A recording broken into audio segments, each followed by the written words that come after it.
right, it's 5 o'clock, so we're gonna call the meeting to order. We could have the pledge of allegiance, please.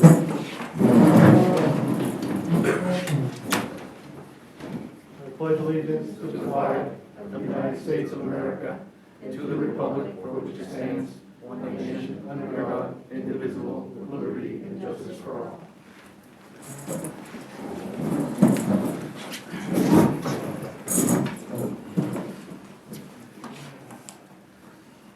I'd like to welcome everybody here this evening. We're going to make our way through the budget here this evening, or at least some of the items. I hope that everybody tries to keep some of their quotes or comments to a reasonable length, so we're not here for 4 or 5 hours. Gary, do we have anybody here with public participation or questions we need to address? I didn't receive any written verbal requests for public participation, but it was brought to my attention by someone here that we have a resident in the community by the name of Dan Thibodeau, who takes it upon himself to help clean our sidewalks and help our local businesses on Main Street. There was a write-up on him on the St. John Valley Times. Yes. And Dan takes great pleasure in helping people out. And so I think, it would be good for us to recognize him by maybe form of a motion, so we can put that in the record. Are you thinking of doing something more than just to recognize him? Are you talking about a plaque? Are you talking about anything else? Or? I don't know, I mean, whatever. Okay, whatever, then I would look for a motion. Dan, yep, we'll get a second. I make a motion that we recognize Dan Thibodeau. It means a lot to him, and if somebody could just print out a little document recognizing him for his dedication to the store owners on Main Street as a good Samaritan. I'm sure it would be greatly appreciated. Okay, do I have a second? Yep. Any other comments? Only that for me, just that I appreciate him too, and it's great to have somebody like that. He has been, he's been in our community for as long as I can remember, and, he's always a kind-hearted person, very willing to help out. So we're going to acknowledge him with what, just a format of for? I'll put together a resolution maybe Okay. that recognizes him, and then I can have it at the town office for you all to come in and sign. Very good. All in favor? Opposed? Thank you, Dan. All right, Ken. Sorry he's watching. Sorry he's watching. I'm going to skip then having to read this public participation closure. Go right to the articles. Article 1, to consider bid proposal for the new police cruiser for the police department. So, Mr. Chair, if I may, I'm just going to put it out as a reminder that we opened bids at our last meeting, Yep. or a couple meetings ago, and we had the bid opening there, and didn't give you all enough time to really sort through it, and so we asked the police department to summarize those bids, Yep. and be prepared to talk about it. So Ross is here to explain the bids, how they came in, and explain the need. So we did receive bids from Percy's, Pelletiers, and Griffith for a Dodge Durango, Dodge Charger, and the Ford SUV. I guess the difference between the Durango and the Charger is under $2,000. So I know for us, as of today, we hit 180,000 miles on the silver SUV, the Ford, and it's going to need a lot of work put into it. So we are, well, if it had been a horse, we would have put it down by now. But so we're going to retire that one right off. So we are asking for an SUV. The Charger's a nice vehicle, but in the wintertime, it doesn't have a lot of ground clearance. So if there's a snowstorm, the officers are getting caught up in the snow. So the Dodge Durango from Percy's came in at $32,590. Pelletiers was $32,124. Percy's Charger came in at $30,190, and the SUV from Griffith came in at $39,205. So I'm I'm requesting that we go with the Dodge Durango from Pelletiers for $32,124. And the upfitting for the vehicle, for the equipment, is pretty much all the same for all three vehicles. We're in the $7,000 range. So, I make a motion, we accept the bid for the Dodge Durango from Pelletiers for $32,124. All right, do we have a second? I'll second it so we can. Yep, so any more discussion? Okay, so I was really having a hard time with this, having a hard time to swallow that we were getting a vehicle right now. I guess the 180,000 miles must have went over my head at the last meeting because I thought it was lower than that. What is the mileage on the other two? The other, on the Dodge Charger is at 45,000, and the Ford Taurus is at 92,000. So we're looking at, if we don't do something this year for the two remaining vehicles, next year, we would probably be well over 100,000 on each of the other two vehicles, so we might need two vehicles next year. And how much, I know we're gonna get to this, but for me, like, how much is in the budget right now for vehicle repair? Do you know that number, or? I do. Okay, I'll look. There is an amount there. I got it right here, 4,500. Is that the same that it's always been? No, it's up from It's up because the vehicles are aging, the fleet has. So that previous, could, the previous 3 budget years, they were $3,500 appropriated for vehicle repairs. And if we approve this, would you be reducing your vehicle repair? that could be request? reduced because the vehicle would be under warranty. The other ones are still under warranty? No, No, but they're newer. they're newer. And how old are these other vehicles, the Charger and the Taurus? The Charger is a 2019, and the Taurus is a 2017.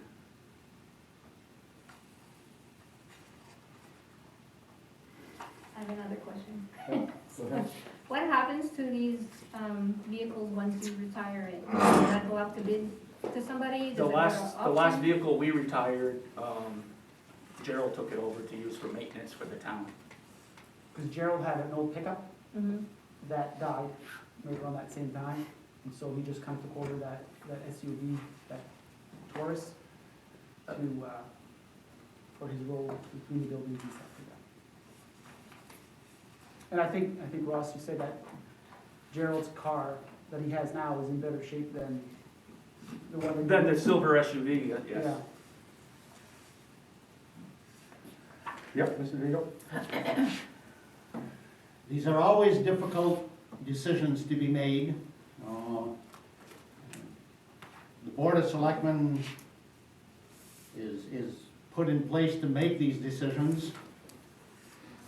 We certainly don't take these seats to make friends. We take these seats to make decisions. We make these decisions based on numbers, with the taxpayers in mind. Personally, I don't like to be addressing something like this or a department head that's got a gun on his. I don't want to make enemies with this issue, but speaking for the taxpayers and the tax bills that go out, I believe that number one, we all know, we're all old enough here to know that vehicles nowadays last a lot longer than they would have traditionally 25 years ago. We've just heard that the last police cruiser that was retired was handed over to Gerald at Public Works, and that vehicle is still on the road. Granted, it doesn't get the mileage that it would from police officer use. When I look at the budget for the police department, certain areas I'm perfectly comfortable with. The wages, perfectly comfortable with. But other expenses, I have a problem with. From our own personal experiences in different businesses, when you're under the gun the way that the town of Madawaska is financially right now, sometimes it's best to hold off for a later date. Now, I have to ask myself when I vote on an issue like this, what are the is this a need? And to establish whether something is a need or not a need, you have to ask yourself, if I don't move forward with this, what are the consequences gonna be? So if we take $40,000, Try to and, make it brief, Mr. Daigle, okay? We're already over 3 minutes. But I think I could address what he's, I think we understand your point, yep. over the last 10 years, we have not used any taxpayer money to purchase vehicles. It was all through asset forfeiture. This vehicle would also be purchased with the last remaining funds from the asset forfeiture. So there's no taxpayer money that's been used this will have been to purchase the last 4 police vehicles. but had we not purchased a vehicle with those funds that you're mentioning, could those same funds be applied to something different than a vehicle? No. So this is, Police vehicle, police equipment, I think is the way that line item is written. well, my stand is, I'll make it short, my stand is that this could hold off. That's my stand as a select. But the rest of the board will get to vote. Anybody else? Yep, go ahead, Jason. Yeah, I know that the money is in the funds from forfeiture, so even if we wait a year or two, the money's gonna sit there until we buy a vehicle, because it needs to be for that or equipment. And the other thing is the big thing is reliability. When they jump in a police car to respond to an event, even though somebody else could use the car for maintenance, you want that car to be reliable. You want it to be able to get to you when you need the help. So I definitely think if we take the public safety into perspective, that a new vehicle may be a good idea. Anybody else? The only thing that I'll add is that typically I don't think it's any different than any other vehicle in our fleet.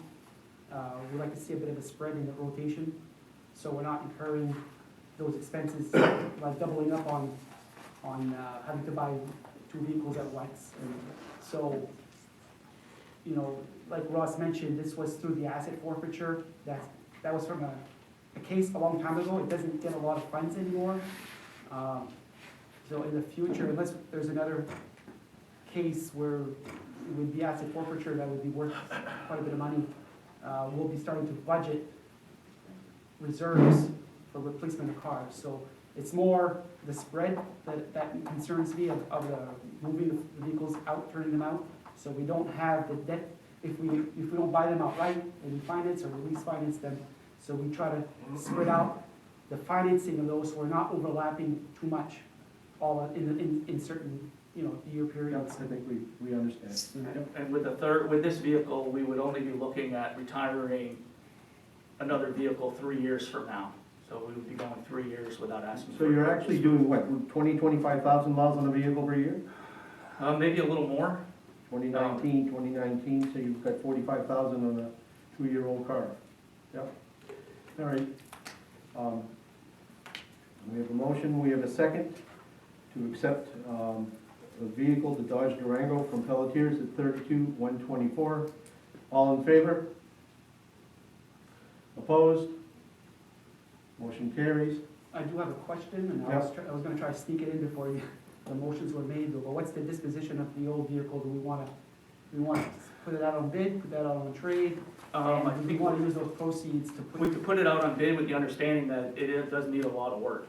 it as is where it is? And we could, Okay. I think we could use those funds to offset that cost. All right. That's fine. So what, you're gonna put those funds back into what? Well, I don't know how much we could possibly get for the car, but if it was $2,500, we need to know what we're gonna do with that. Because if typically we would trade it, the only reason why I'm asking is kind of important, it's because if we were traded, that financial transaction would be all encompassing into the trade and the invoice. This time, we're gonna trade, that's not with a trade-in, right? Correct. So we'll put that out to bid, we'll have to figure out what we're gonna do with those funds, and I'm not sure that, I'm not sure that, we might have to get actually town board approval to appropriate those funds by selling that piece of equipment, because it's not included in the trade. Oh, Where it was not purchased using taxpayer funding, though. Is that put it? yeah, maybe. it's not a whole lot of money to lose sleep over, but I think we should at least have a motion to direct us where to put those funds once we get to So that. can I have a motion to direct the funds that we are gonna receive from the sale of, from that old vehicle? Need a motion to establish what? I would just say that we use it to offset the cost of this. Yeah. So we're just gonna, all right, so can I have a motion? Yeah, I'll make the motion. Yep, a second? Yep, all in favor? Okay, so whatever funds that we gather from the sale will go to offset the price of the new vehicle. Article 2, to consider bid proposals for the TSD heating oil request for proposals. So The town and school department, yep. I'll kind of discuss a little bit, because we have guests here, and so they know what we're doing. And so the town, the school, and the water district do a joint request for proposals for heating oil bids, and we send in our quantities. The town has done this for a number of years now. We send them our quantities, the school tells me what they want, an estimated amount per building, and we add those up. We do the same, the water district does the same, and that gives us some combined buying power for bids. So we've been doing this for several years now. It started before I got here. It seems to be working well for us. We put out the bids. The manner that we did it was we emailed all 3 local vendors all at the same time. We put a tracking on the email, so we know that they got the delivery of the bid spec, and we know what time they got delivery, and they confirm that they have it. So we have good tracking of make sure that the bids get to the delivery, the destination, rather than, they see an ad in the paper, or did they not see an ad in the paper. So we got 3 bids that were delivered today. The bid deadline was 2 o'clock. First bid received was at 12:30 by Dingle Oil Company. The second bid received was by Dead River at 12:45. And the third bid was by Jsb Energy at 1:03 p.m. And I'll open them up in order of the time that we received them. And if I'm not talking loud enough, remind me. Okay, I'm good.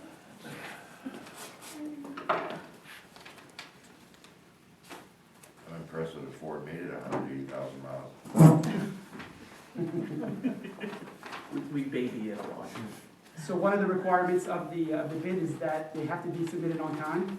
We would not accept late bids, and that you submit their certificate of insurance liability. So Doc has met the requirement for time and providing the insurance as requested. So I'll go ahead and read. The Dingle Oil would like to present the following pricing structure for you for the upcoming season of July 2021 to June 30, 22. Number 2 heating oil needs for 60 to 63,000 gallons, plus or minus 10%.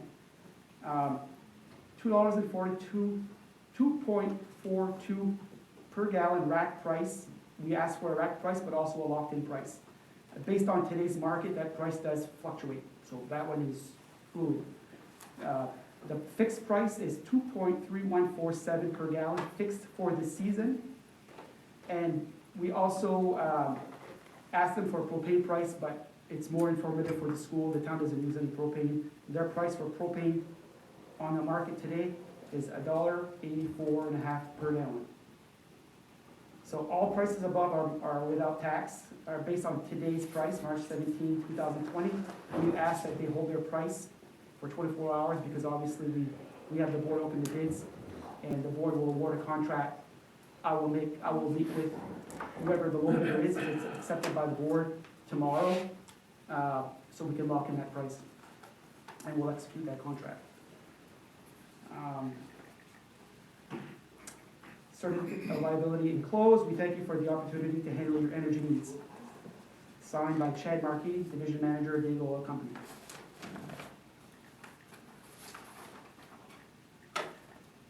Second bid received was at 12:45 by Dead River Company.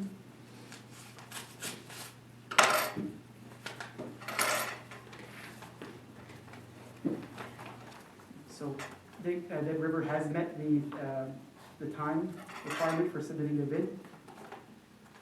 They have submitted their certificate of insurance.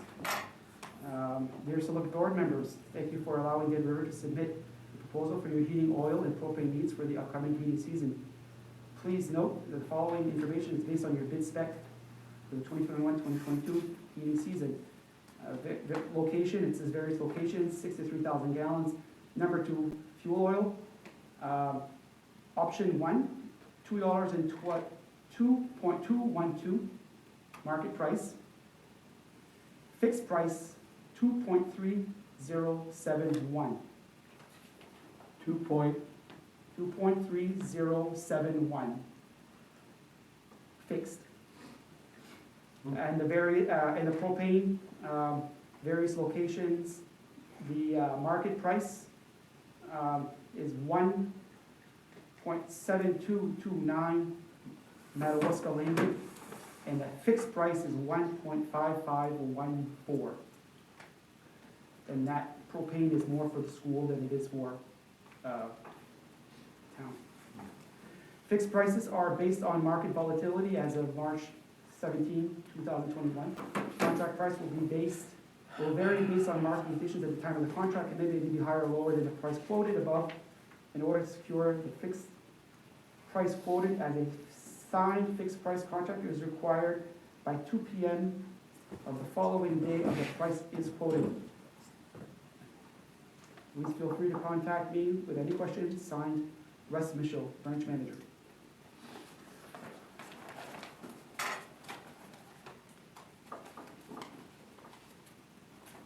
And the last bid received was from Jsb Energy at 1:03 p.m.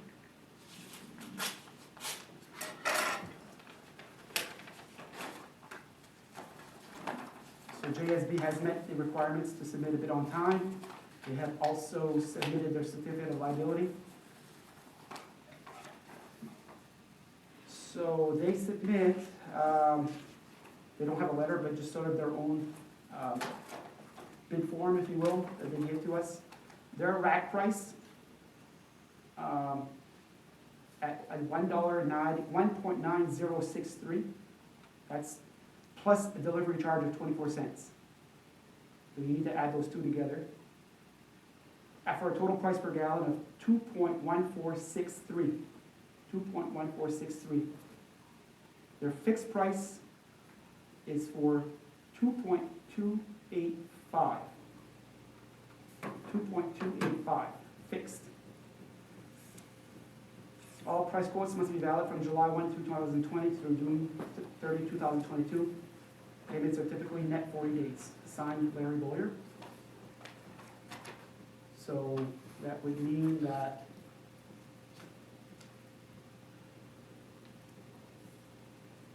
Can I ask you, Gary, that fixed rate that you just gave us there, do we have to add on a delivery charge to that also? it doesn't show a delivery charge. It shows only on their rack price, Yep. the market price, where they add the delivery charge for the 2.1463 total price, and then their total of fixed rate contract price, non-prepaid, 2.285. 2.285. So we've got 2.285. We've got Dingle Oil at, for the fixed, 2.3147. And the Dead River at 2.3071.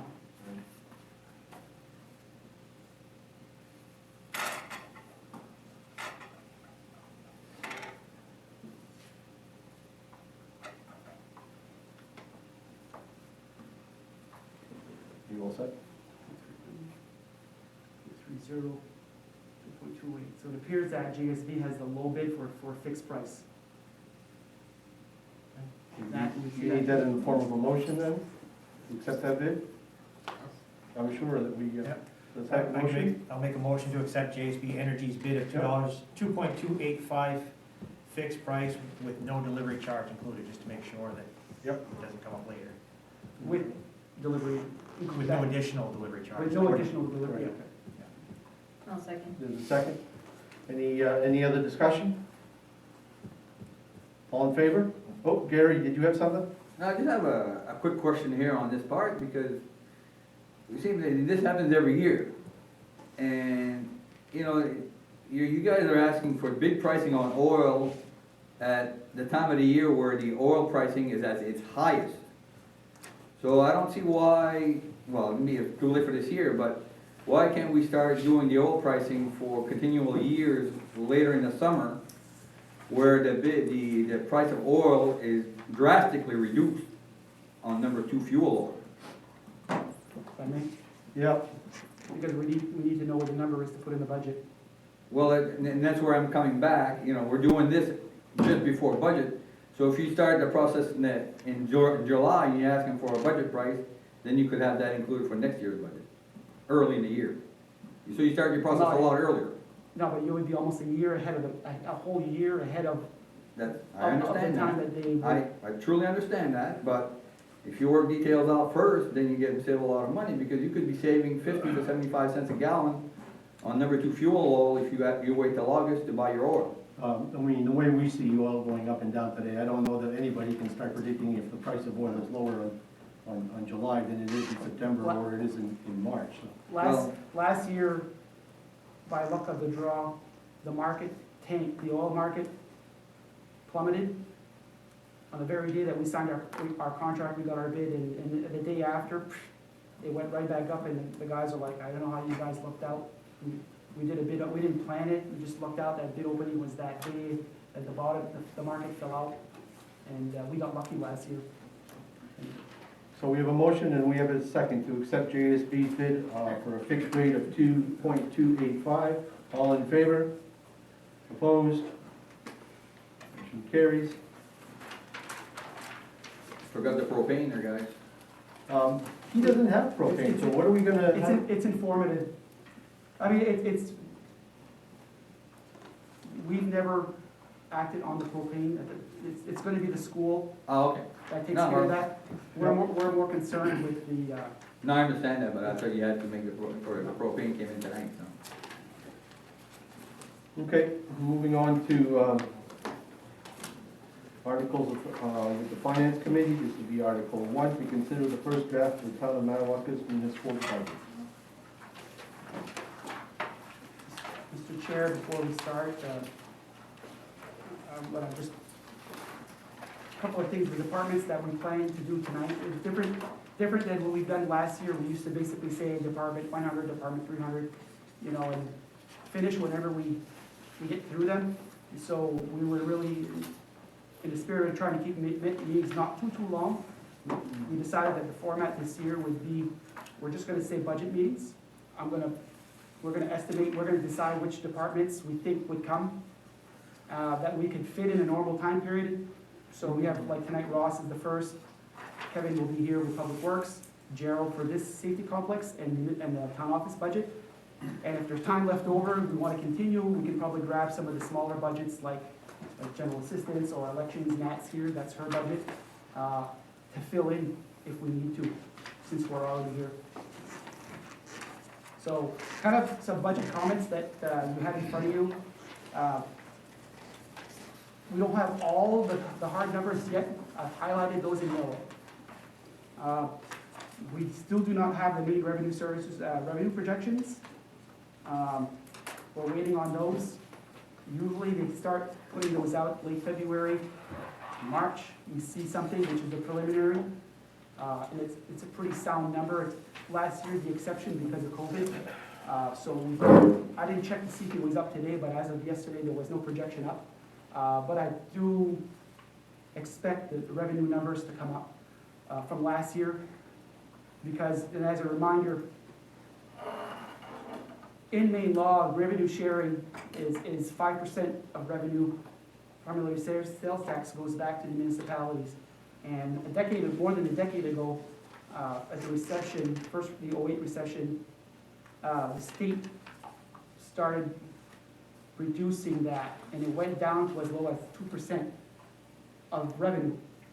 So that brought Madawaska's share revenue sharing from a high of somewhere in the vicinity of $650,000 to the low, and I'm rounding, to a low of about $250,000.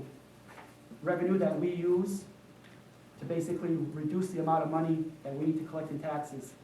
So not last year, but the last legislative cycle, with MMA, and the town managers we worked hard to testify and to go to committee hearings in Augusta, to work our representatives to push that number back up. And so they agreed then that they were gonna start incrementally giving the towns back more, getting up to 5% over a period of time. So two things that happen that drives revenue sharing is the revenue projection by the forecasting committee. So they, just like our budget, just like the state budget, it's a forecast.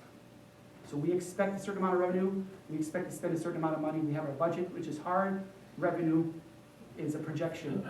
And so they give us a projection, the first one usually in February, beginning of March, and then they give another hard one, they affirm it or adjust it, usually before town meeting season. Okay, last year it came in August or September, we waited a long time, you remember? Because we really wanted to see what that number was. We feared the worst. It actually came in lower than the first projection, but better than we thought we were gonna get. So it's my expectation, and I'm hopeful that we're going to get more than last year. And I'll hold on just a second, I'll tell you. Last year you get 5.7, 570,000. Yeah, we were at 582,935 last year. The year before that, 370. And about $350,000 of spending or revenue represents 1 mil, just to kind of round that off. So I feel like we're gonna get at least what we got last year, and I'm confident we're gonna get some more. That's gonna help us. The budget, as proposed, has a place mark of 2% for cost of living. I added some information in front of you, which are COLA comparisons with some of the valley towns, what was done last year and what's done this year. I also include some wage scales from comparable towns of size, like town Fort Kent, for you to look at when we're thinking about COLA. The police budget is not complete yet,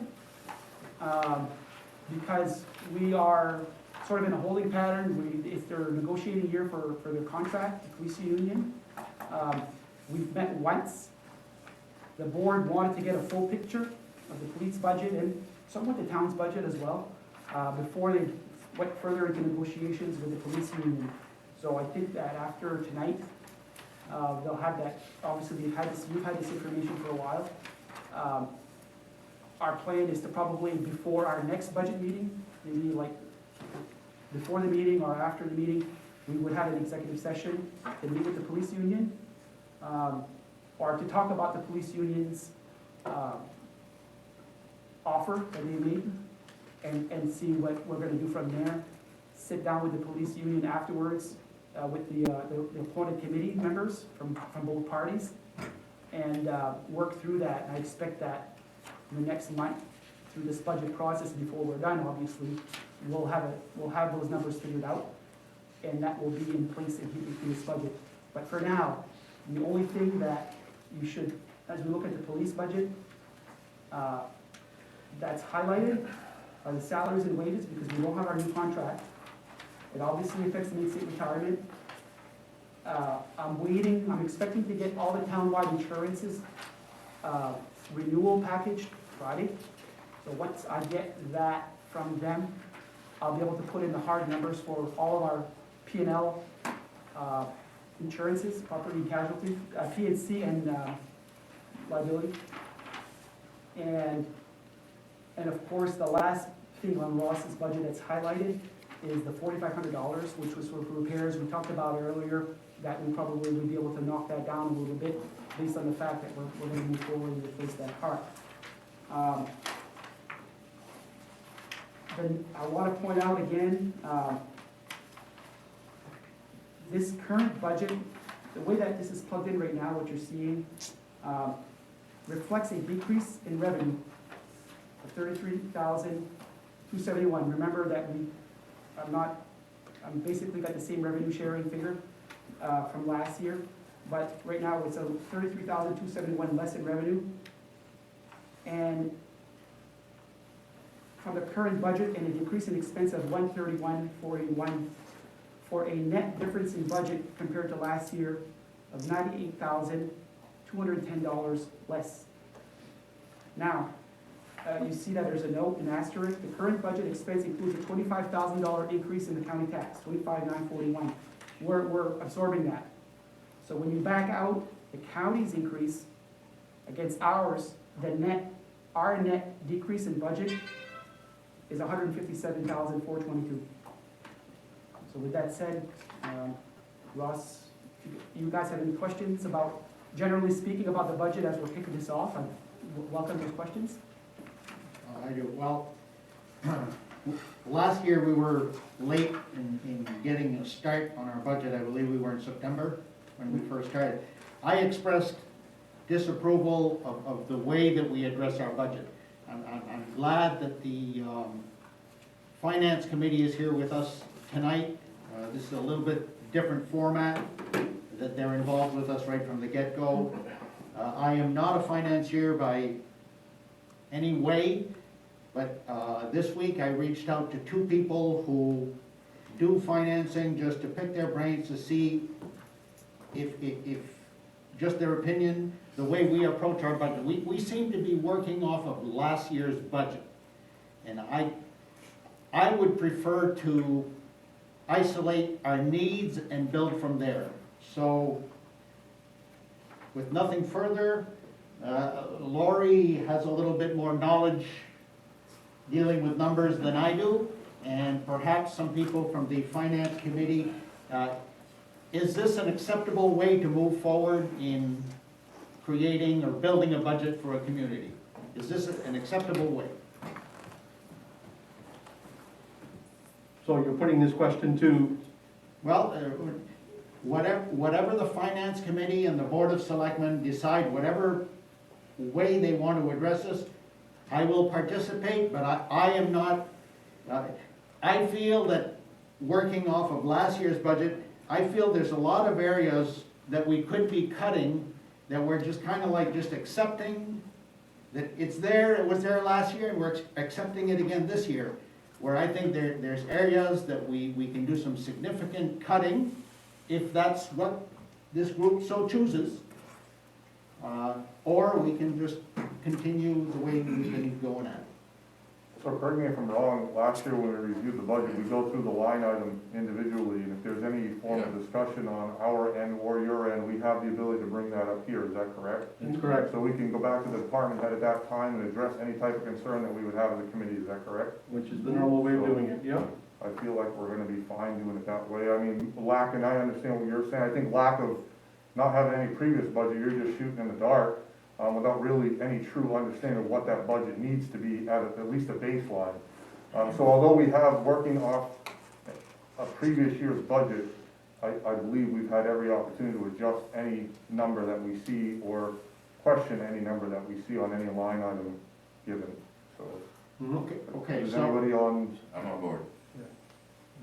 Yeah, Jason? Yeah, I think that'll allow us more time to this year to work on line item by line item and really come back and forth, because we're starting early, so I think it is a good way to. Really, I mean, when you address this line item by line item, I mean, everybody has the ability to question that item, you know, up or down. You know, you don't, nothing gets just pushed over for lack of not knowing any different as far as the figures beyond last year's figures. I think what's helpful here, Dan, is we have the previous year activity, and you Yep. can see what was actually spent. I do understand his point, and I just wanna make it clear, like, in a lot of ways, I agree with Dan on this, because for me, my dream would have been to make a workshop and say, okay, like, you know, we hear from the people of the town, cut. And it would have been nice to have a little workshop, to have people bring us ideas and say, where do you wanna cut, what do you wanna cut? But all of these individual items, I've poured over this quite a bit in the last, couple of years, and there's not a significant way to cut and to say what's a need or what's not a need without participation from the community to say and agree which department they think is not a need. Because right now, the only really way to cut is to say we're gonna eliminate the police department or the rec department or, and, you know, you have one person saying, we don't need a rec, we don't need this, and then the neighbor, for them it's a need. And then someone else says, well, we don't need the police department, you know, Van Buren's doing without, but I guess they're struggling right now. So, like, your need and my need and his need and everyone, like, nobody has that same picture. And in the community, it's a little bit harder because you have to try to meet the needs of everyone. So I get what you're saying. I just don't see that we could do this differently without I think a drastic, you know, shutdown of something and. I think we're going to have the ability, ladies and gentlemen, to look at a line item and understand that, yes, you're working with an assumption of prior year's figures. I mean, you can see what's being used, what's not being used, or whether you decide that you just want to cut that item completely. I mean, that's certainly up to all of us here. You have that ability. So again, I mean, it would be nice to be able to have some of these department heads or folks from, I mean, just our general citizens to come in and discuss some of these items, but I don't know that I can answer to that today. I mean, I just don't have that ability, but anyway, I mean, just having been through the budget process enough, I know that all of us here will have the ability to decide what we want to do with that line item. Yep. Well, if that's the way we want to go forward, fine. But I would ask, and I'm glad that we have more voices here around these tables tonight, but if at any time any individual has any question on any line item, I would expect that the department head would conclusively prove and justify the spending and convince every person in this room that this is actually a need. Now, you know, I have to appreciate what Lori said as far as needs. You know, this person says, well, I need this. We've all had children and, oh, I need a bicycle. Well, wait a minute. If you can run your old bicycle another year, a need is, if you take it out and something suffers, that's a need. But if it's just the fluff, if it's just the frosting on the cake, at this point in time, I think we need to be tightening the belt. I think we all understand that, Mr. Daigle. I want to add one more thing, just to kind of be, paint a picture of last year compared to this year. We started the budget process this time last year.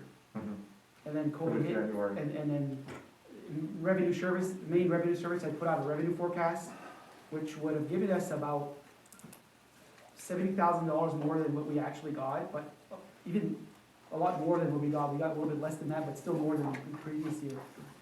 And then, no sooner than maybe a couple of weeks, revenue services said, whoa, we're pulling back on that.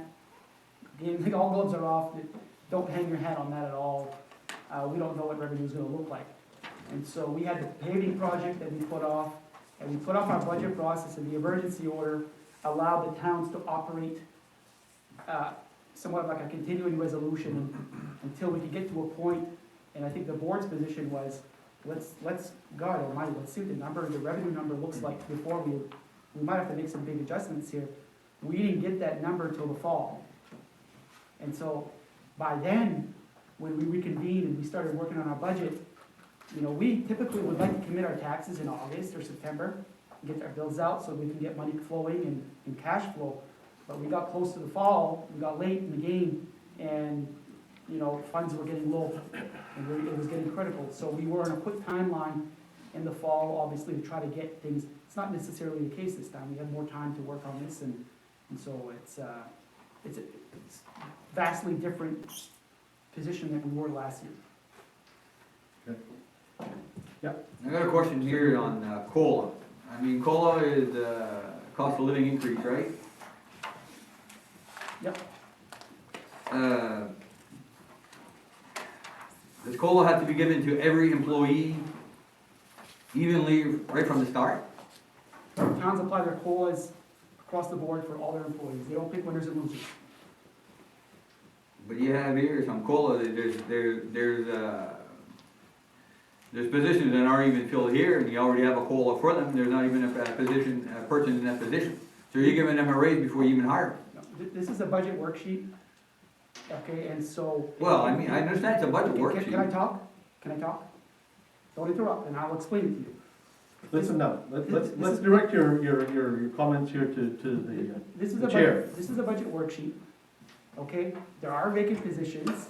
If they get hired late in the game, okay, it's gonna be up to this board to decide whether or not that employee has been here for a month, when we adopt this budget, is entitled to that COLA.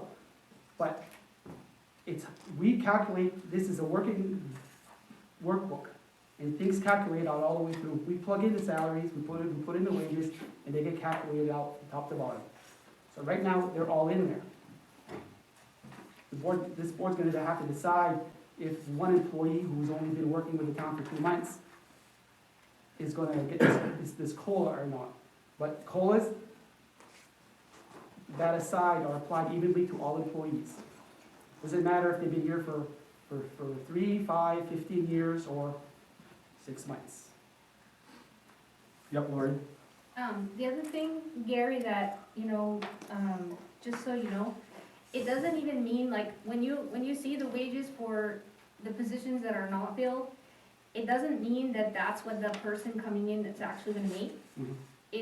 Those are just place marks, because you have to have a number, what the average scale might look like, to be able to bring to town budget, because if you don't put that in there, and then you go to your town meeting and you didn't budget it, then you can't hire anyone. So, these numbers are just, actually, and this really was something that I kind of requested, more information, because my brain needs to see what things might look like, but it's not a hard and fast rule that if it says somebody here is gonna make, $30,000 a year, that's what that person would even be hired for. It might be much less than that, so, just to.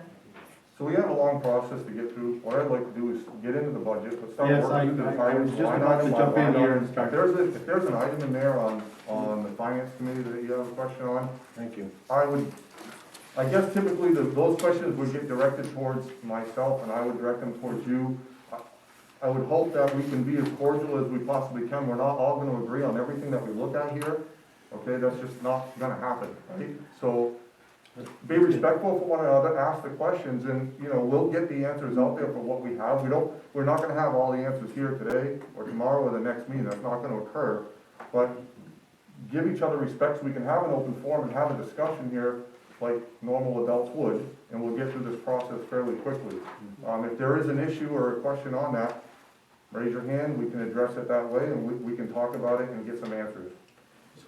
Go ahead. Before we actually dive in, I think that the chair would have to call his meeting to order, because we called ours as a board. Yep. I think you guys should Yeah, call your we meeting did, to yeah, order. we went straight to the pledge of allegiance, so I do call the meeting to order for this At, 5:49. Is that right? 5:49. Is that clock right? 5:49. Thank you. And you have a quorum. Yes, I do have a form. So what department are we looking at first? So right now, we have Ross. Here. Department what, 310? Yes. Thought you weren't gonna be here long. It's all relative. So as the town manager said, this is a negotiating year for the officers. But I think the 2% was added in to kind of give them a more realistic number of what it might look like after negotiations is done. But that number will change. The only one a COLA would actually apply to would be myself and the secretary, because we're not members of the union. So as we go down, the employee benefits, I think those are all, we have no control over those numbers. Those are insurance numbers. So we'll go down to the, Go Well, ahead. are we supposed to ask as we're going, or? Oh, yep. So your health insurance, Ross, I know the policy didn't go up this year. Is this because of a change in, somebody went from, From their Single to parents, from family, their or- parents' insurance onto, they were Okay. aged out of the. okay, Okay, I've got a question. Yep. Chris, you were saying that we were gonna go We down. can the go through line item item. by line Yeah, item can if we- we could. If we can do that, I agree. Can we rattle off and just kind of quickly check if anybody's got any questions on any one of them, like the health insurance? Anybody have any questions? So that we don't go down by a whole block the way we just, So can I, since we're talking about health insurance, if I just, it's gonna be helpful that I mention this, so what we budgeted for health insurance, the health trust, the Maine Municipal Health Trust gives us the projection for whatever increase they think it's going to be 6 months from now or late in the year, starting in January. So we assume, this budget assumes a 10% increase, and on average, they can be between 8 and 10% for annual increase in premium. Last year, it didn't go up. We had budgeted for it to go up. We budgeted a 10% increase for 6 months, because it only affects 6 months of our budget. For fiscal year, the health trust bases their rates on the calendar year. So just keep that in mind as we talk about insurance. And sometimes, you might see why is the number so different than last year? It depends on, like, if you're looking from what it is this year to what it was last year, and you see a big difference, that just let us know. Most of the time, when you see that difference, is because somebody changed their plan. They brought in a kid, now they're on the family plan, or they might have not even been on the town's insurance, where we only provide them a small stipend, but their circumstances changed where they had to get on the town plan. And so I think that Carol and I, Carol's right there, we've talked about this in the past, and I think we should probably talk about this as we move forward. We try to take advantage of savings wherever we can. And so when we have an employee who is on a private plan, we budget that private, just the single plan. But sometimes our circumstances change during the year, during our budget, and all of a sudden they're entitled to be on the family plan, okay? If we didn't budget for the whole family plan for that employee, we wouldn't have the funds to pay for that plan that our personnel policy affords them. So I think as a matter of policy, it's important that when we budget for health insurance, that we budget on the assumption that it's family plan, employee plus the dependents for the family plan. Because we don't have a choice. If we hire a new employee, and the prior one that was there was only single plan, and we said, well, let's just buy the single plan for the year. We know they're not gonna have a family plan for the next so many years. Somebody comes on the rolls and all of a sudden, they're entitled to a family plan. We don't have the funds to do that. So I just wanna make that I don't wanna muddy the waters here, but I just want you to know that. That's sort Go of. ahead, Lauren. so are you, okay, approved 2019 to 2020 was 99, and so when we went to 2020 to 2021, you brought it up 10%, For 6 months. is that right? For 6 months. But now it didn't go up, and now you're bringing it up another 10%? What happened is that we have an employee who is no longer full-time here. No, that's fine, but across the board, Right. the last time we looked at budgets, we had health insurance. You brought it up 10%. 10% for 6 months. In case, right, in Yeah. case, so 5% for the year. Mhm. You brought it up in case you had some fluctuation or in case it went up. Mhm. It didn't go up, No, but now you've taken that number and brought it up 10% again? This 112, never mind that you changed someone, but across the whole board, across the whole town, did we bring everything up No. 10% on top of the 10% that was brought up last year? no, we get their rate that the trust gives us. It's not off the budget sheet. Okay, We- thank you. It's the rate that they give us, that Okay. we know that we have, and we build from there. Okay, Not from the that's the fine. budget I'm line. just Right. looking. Thank you. That's an important factor right there. That was a good one, yeah. Anybody else, I mean, so we're talking about employee benefits here, is anybody else questioning anything under that, that item? The only, Chris, the only question I have on this here is, at one point or another here, especially health insurance, keeps climbing. Does at one point or another, the corporate world turns around and the private world turns around and pays health insurance? And at one point or another, they say, well, we're paying enough health insurance here, from now on, whatever cost increase in health insurance is the burden of the employee. So is that something that can be looked at into starting to decrease back health insurance, to pass that on to the employee? I don't know if I should be asking that question to you, but you asked me to. I understand what you're saying. I think we talked about this last year, didn't we? If I remember right. I don't have that explanation, but I know somebody. I can open my mouth again, Yeah. if that's okay.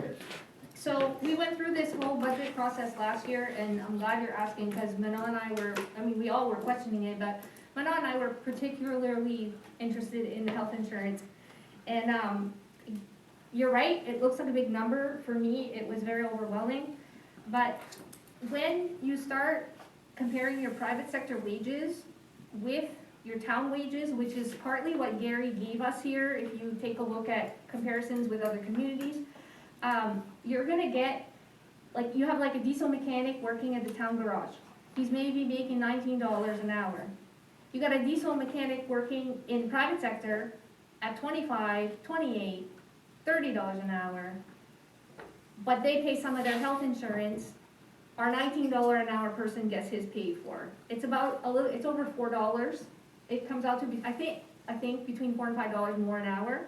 And that makes our town employee still a little bit below private sector as far as the numbers I've looked at. Don't take my word for it, you can do your own.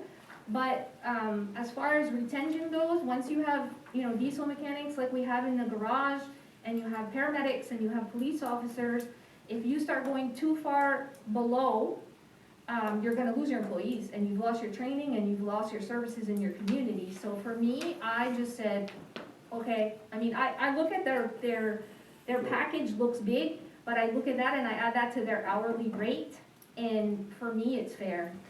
I'm not telling you what to So, think, Chris, but you're saying that the hourly commensurate for health insurance is about only about $4 an hour for each employee. I think if you divide, like, I didn't divide every plan out, Do we have a round number here? We don't have individual numbers, so. And then we have family plans and individual plans. And we're just talking about the police department here, but when you're talking the whole Yeah. scope of the municipality, yeah, I just The took an hourly average wage of what the plans are at the time, and I had divided it hourly and an average. I'm sure with each employee, it's a little bit different, but you can never, kind of like Gary said, you can never gauge that based on, who's coming and going, and if they have a child, or if they, get married, or, I'm just, it's just my opinion, Gary. I put some numbers together, and it was something that I was, very adamant on attacking when I came here. And, after doing the work and kind of sitting back and doing the research, I realized that I was wrong. And, and how about deductibles? what? How about deductibles? There's deductibles involved, right? Yeah, The health trust only offers 2 plans. yeah. Pardon me? The health trust only offers 2 plans, and the employees have a choice to pick their plan. But we base our budget on the highest plan, because they have the option to go into the highest plan. So the employee can pick a plan that's less expensive, and Carol, correct me if I'm wrong here, because it changes their co-pays too, and they can kind of play the market on their side of things. But at any time, not at any time, but during open enrollment, they can be move up from the low plan to the high plan. But the town bases its budget on the high plan because they're entitled to it. Mr. Daigle? I was pretty well focused myself on the health insurance. I was kind of like leaning the direction that Gary seems to be leaning. had a good conversation with Laurie this morning. Once I weighed that out, I'm on the fence. And I don't know if it's fair to ask these three gentlemen, what would an employee on an average be paying in the plant, in the paper mill, per week? I don't know what it is off the Yeah, top I of my can't- head. Let me look. And again, it's subjective to whether that person is single with no kids, Okay, well, single with kids, or married with kids, so on and so forth. And I don't know where we are at in comparison, I think. okay, you know, we have a few department heads here tonight, and I won't be here in 5 months. I won't be dead, but I won't be on the board. I would ask the department heads to at least have a chat with their employees, with their workers, and let them know that healthcare, with the rising cost of healthcare, that I'm sure that in further budgets, that healthcare is gonna become a serious issue. And we won't be able to fly under the radar forever. Sad to say, there will come a day where there will have to be some employee contribution, like everywhere else. We're no different than any other company. It's gonna come to that, so that people might be aware, but again, I'll tell you what my stand is here tonight. I would not vote to have the employees pay any for this year. But like I said, I won't be here in the future when those, but that is coming down the pipe. Jason, did you still have something to say? No, I'm all set. You all set? Ken, were you able to come up with something or see something there? Well, it depends. Yeah, There's of different course. programs, you know, I can say 100 a week, I can say 2, but if your deductible is only 2,000 or 5,000, you know, course. you're not gonna get an accurate number here tonight. Of course, yep. And I didn't know we were here to, Yep. you know, No, discuss I changing policies here. Okay, so let's keep going, Ross. Were we done with the employee benefits? No, I have one question. Could we have just a quick explanation on what the police physical fitness benefit is? That is, every year, the police officers are tested for physical fitness by academy standards. That includes push-ups, sit-ups, and a 1.5-mile run. That is a negotiated item. It was part of their contract, so that would have to be brought up with the union, I guess, for. All right, let's try to move a little faster here at this point, because we're gonna be here all night. We've only gotten through 2 or 3 items here in half an hour. Okay, Ross, no, I'm not looking at you. Sorry, yep, go ahead. Excuse me, process. Doug, Mr. Chairman, you know, maybe it's gonna go a little faster down the road, but right now we're hitting the first budget and we're hitting all the snags of what, and for me, because I'm just learning what each step is all about. So, you know, you might wanna rush through this here, but you're gonna hit the snag in the next one. So I'd rather take out all the questions on our first part of here, and then all the others are subsequent in the same manner as far as dealing with the line items are, except for some of the, like, public works.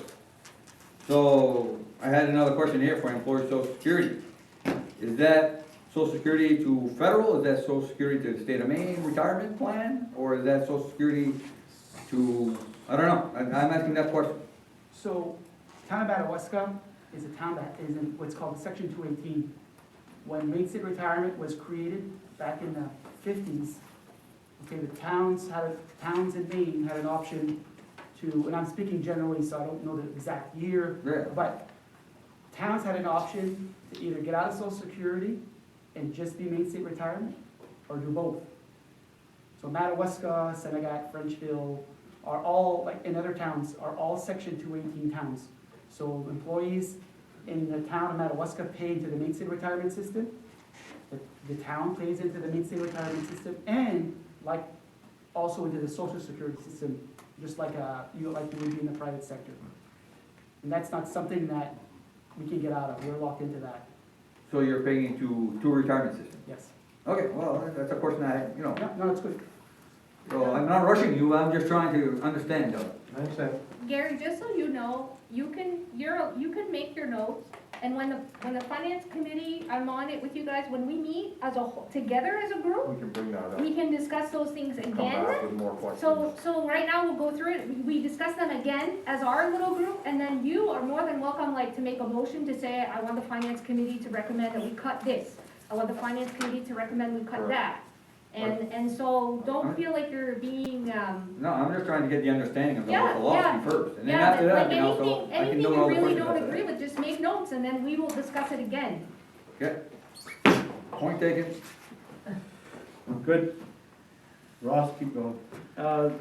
Next line item is police liability insurance, it's kind of self-explanatory, it's provide coverage in case there's a liability issue on behalf of the police department.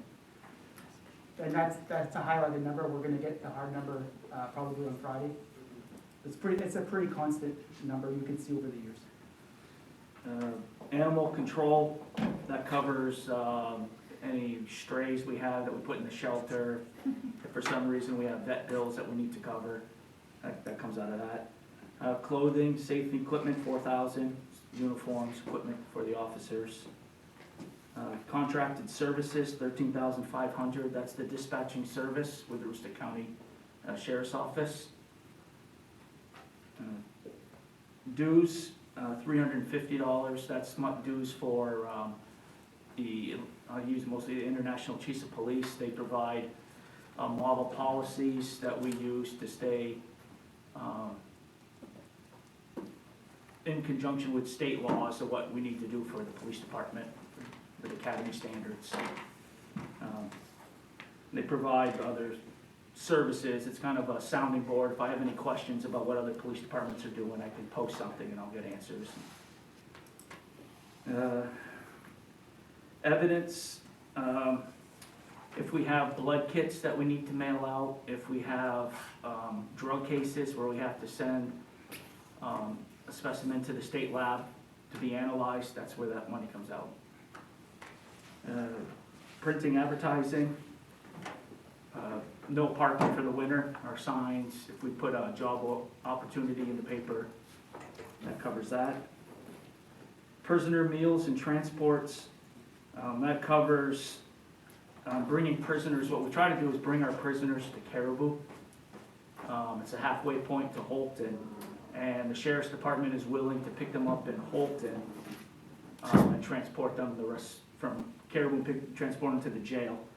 So it cuts down on a 4-hour round trip to 2 hours for the officers, cuts back on the overtime, wear and tear in the vehicles. Bring him to my house.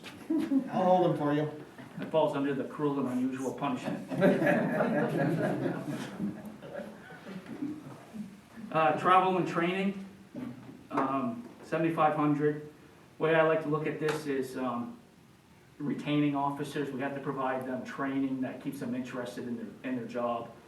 Lets them specialize in different activities, like Jamie does all our child abuse cases. He investigates those, which is pretty extensive, so we have to send him to several trainings a year to keep up his certifications.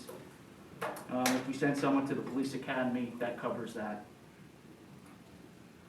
Officer transfer was an old line item that we had used to, we had to pay off Brunswick Police Department for one of their officers.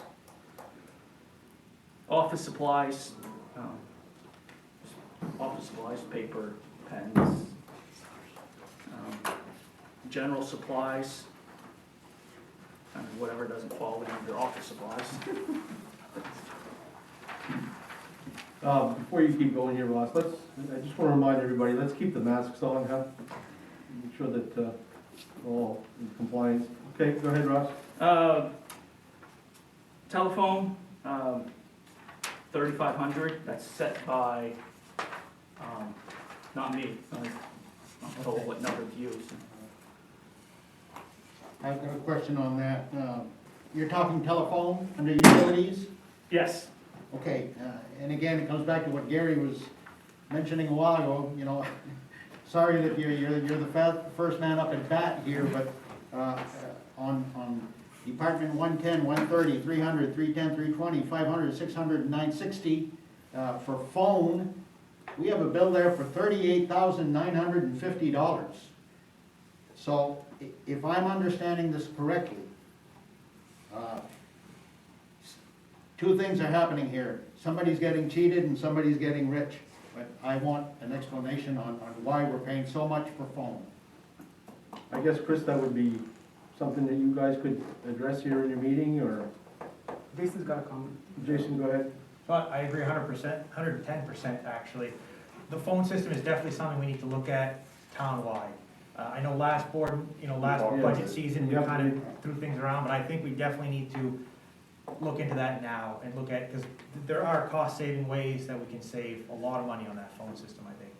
And I think it's So something we maybe need to- Ross, I would suggest that once we've gone through the budget, because, you're the first man at bat, you're the first one to get hit. All the other departments are gonna be hit equally for a big question mark on phone. And then I don't know where does the responsibility fall upon to follow up on this? So I think that phone comes in under it's under one umbrella, and then it's shed out, and each department picks up that piece of that, is that correct? Gary, can you share some light on this a So little bit? it's our voice, our VoIP system, it's internet phone, Yep. and so it's 3CX, it comes in through Next Vortex, and so it's basically internet phone, and it comes through the central hub.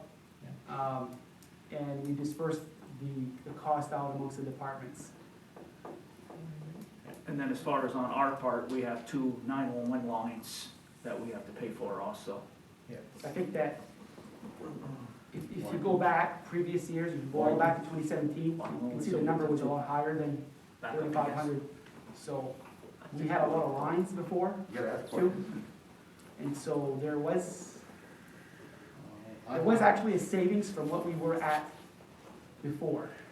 It was a project. I think we should be reaching out to communication companies, tell them what our needs are, and get a few different prices, because I can't see paying $39,000 for phones. Yes, Kev? I agree with him that maybe we should do like we did for our oil. Yeah. Get 3 companies to give us a price for our phone system for the town of Madawaska. Yeah. That's my suggestion. Yeah.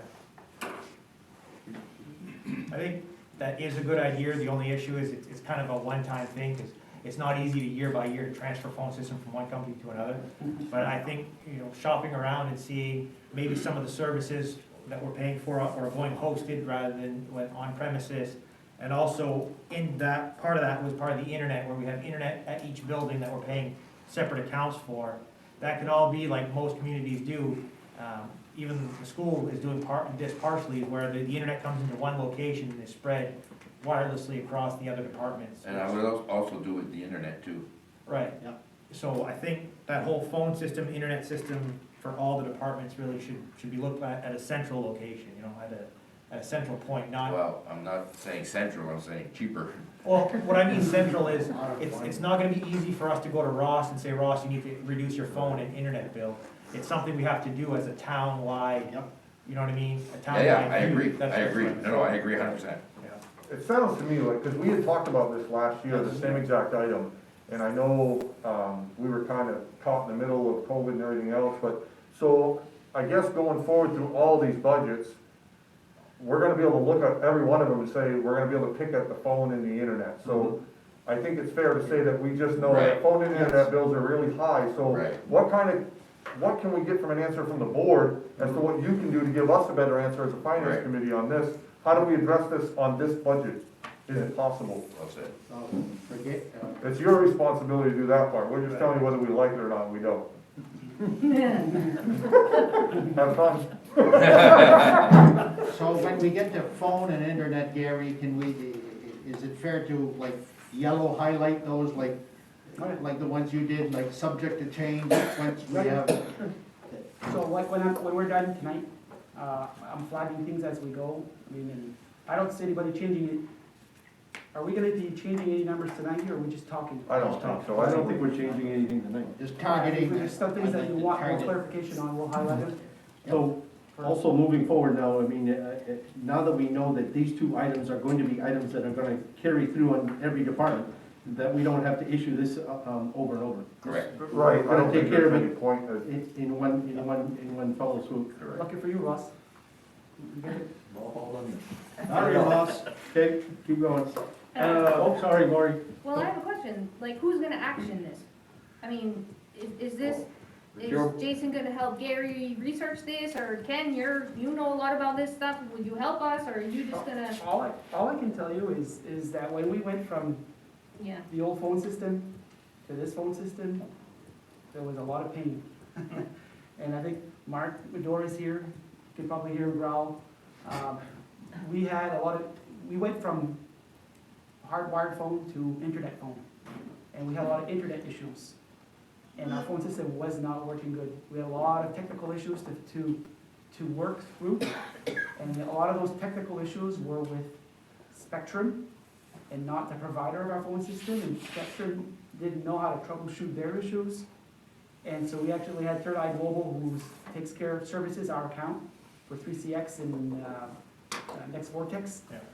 And having our guys telling Spectrum how to fix their issues on their end, because it's all coding and stuff like that, and beyond my expertise.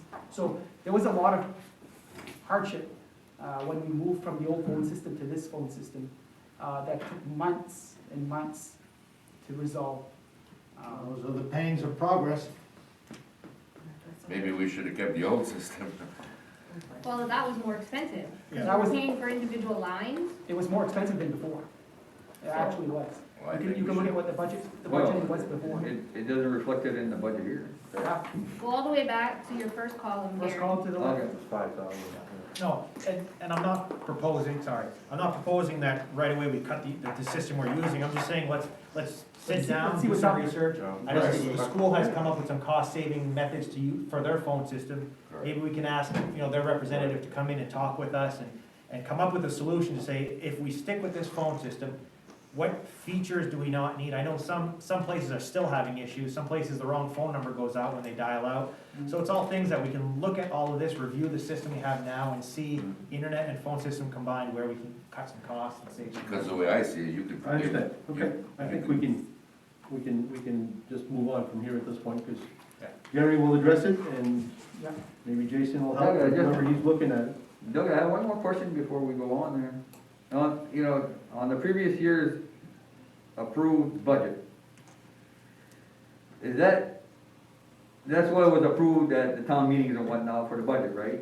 Correct. But do you have actual numbers of what was actually spent for those years instead? Yeah, What we have is a column for what was spent at the end of the last business year last year. You can see year-to-date expense 6/30/2020. So when you look at approved, Well, that's for last year, but I'm talking about 17, 18, and 19. it would be too much information to put in on one page. Well, then, okay. So we try to bring forth, that's pretty much. No, I understand what you're saying, Gary. What was actually spent in 2017, 18, and 19 should be presented here, where it was whatever we spent, so that way we know what we spent, not what we thought we were gonna spend. I mean, I'm just bringing this point Well, we're across. just playing with last year's figures for now, but I understand your point. Yes, Lori? Well, Gary, would an easy way to give him that answer be basically whatever rolled over into the general fund? Right. Goes into these undesignated. Right, so if you rolled over, 20,000, Yeah. because what happens on the revenue side is some people don't pay their taxes and some people, I understand how you're trying to look at it, but it's not exactly a science like that, but whatever rolled over into the general fund would be what was left over. No, I understand that, but it's what, it was, and you're doing line items, so you gotta figure out what you actually spent in the years prior, and not what you thought you were gonna spend, and then work on that basis, like Danny was saying a while ago, I'll So discuss with the so you're saying you want more than 1 year? Well, it's gonna be a lot of information to put on one page, and it's gonna make things font very small. I will say though that, keep in mind that every year, we always bring in that last year's final expense. So you see the approved, this is an evolution, these numbers track each other from year to year. So we build our budget from 2017-18 budget, when it was built, they were looking at the year expenses the year before, and likewise the year after that, and the Yeah, year I after that, understand and the that. year after that. But like you have in line, in previous year activity here, though, you have $978 on the first line. So, okay, never mind. I'll discuss it with the finance committee and we'll go from there. Good, Ross, keep going. Electronic equipment, that's to have the radars in our vehicles calibrated to make sure that they're accurate and legal, they're certified. Repairs, those are for the street, school lights up at the elementary school, if there's maintenance that needs to be done on those.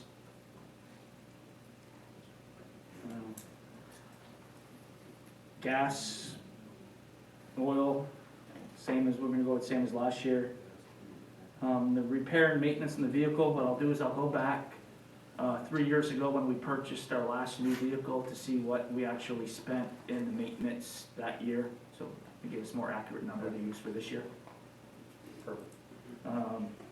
That leaves us with a budget, we're about $17,668 under where we were last year for the budget. With the exception that we're not done the police contract, but we did put a 2% COLA, and we have to adjust Ross's repair line, whatever the phone thing is gonna come out, we making changes, that'll probably be way in the end of the budget process. I do wanna say what's different about the police budget this year. When Debbie retired, she was full-time, so what we did was we didn't put another full-time person there. Reason why is because when we went from having dispatch from Vescom, and they didn't want to do that no more, we went with the county, and you see that cost in there now for 13.5, which is the police department's share. Some of Debbie's old work was related to that too, so that the dispatch side of things. So what we did was we had a person in the finance office who's now working half-time there at PD as well. So there's a savings in labor costs over last year because we didn't, that secretary position is half-time now. And the health benefits as well. We don't have to pay the full health benefit of a full-time employee there. We already had, well, that health cost is shared by both the town office and the police department. Is that halftime thing working out, Gary? It's a lot of work. Learning curve too, you know. Yeah. Amy's really great in the finance office, and she does a lot of the value recycling, bookkeeping for us, and a lot of the other things as well. So she's really good and thorough there, and when she came on, obviously there's a learning curve to that, so she's busy. But it's working. Quick learner, she asked a lot of questions.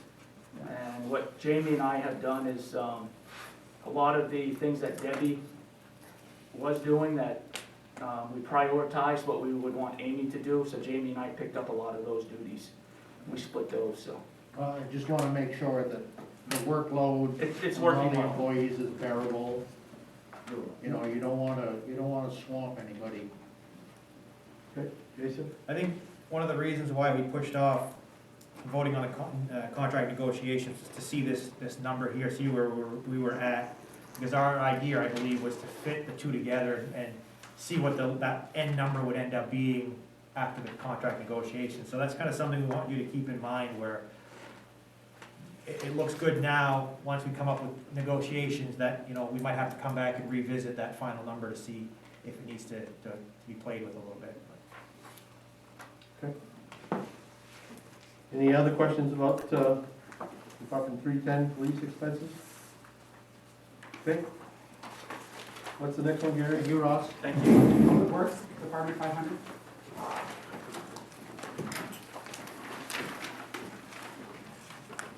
Kevin, the seat is hot for you. That's fine. You wanna leave him your gun, Ross? And then, well, you only got one Can thing. we vote on that? That's not gonna be hard, you only gotta have a baby. All right, Gary, did you want to say anything before we allow Kevin to go here? Just kick it off by saying we have a great public works department. There's a lot of work that these guys do in-house.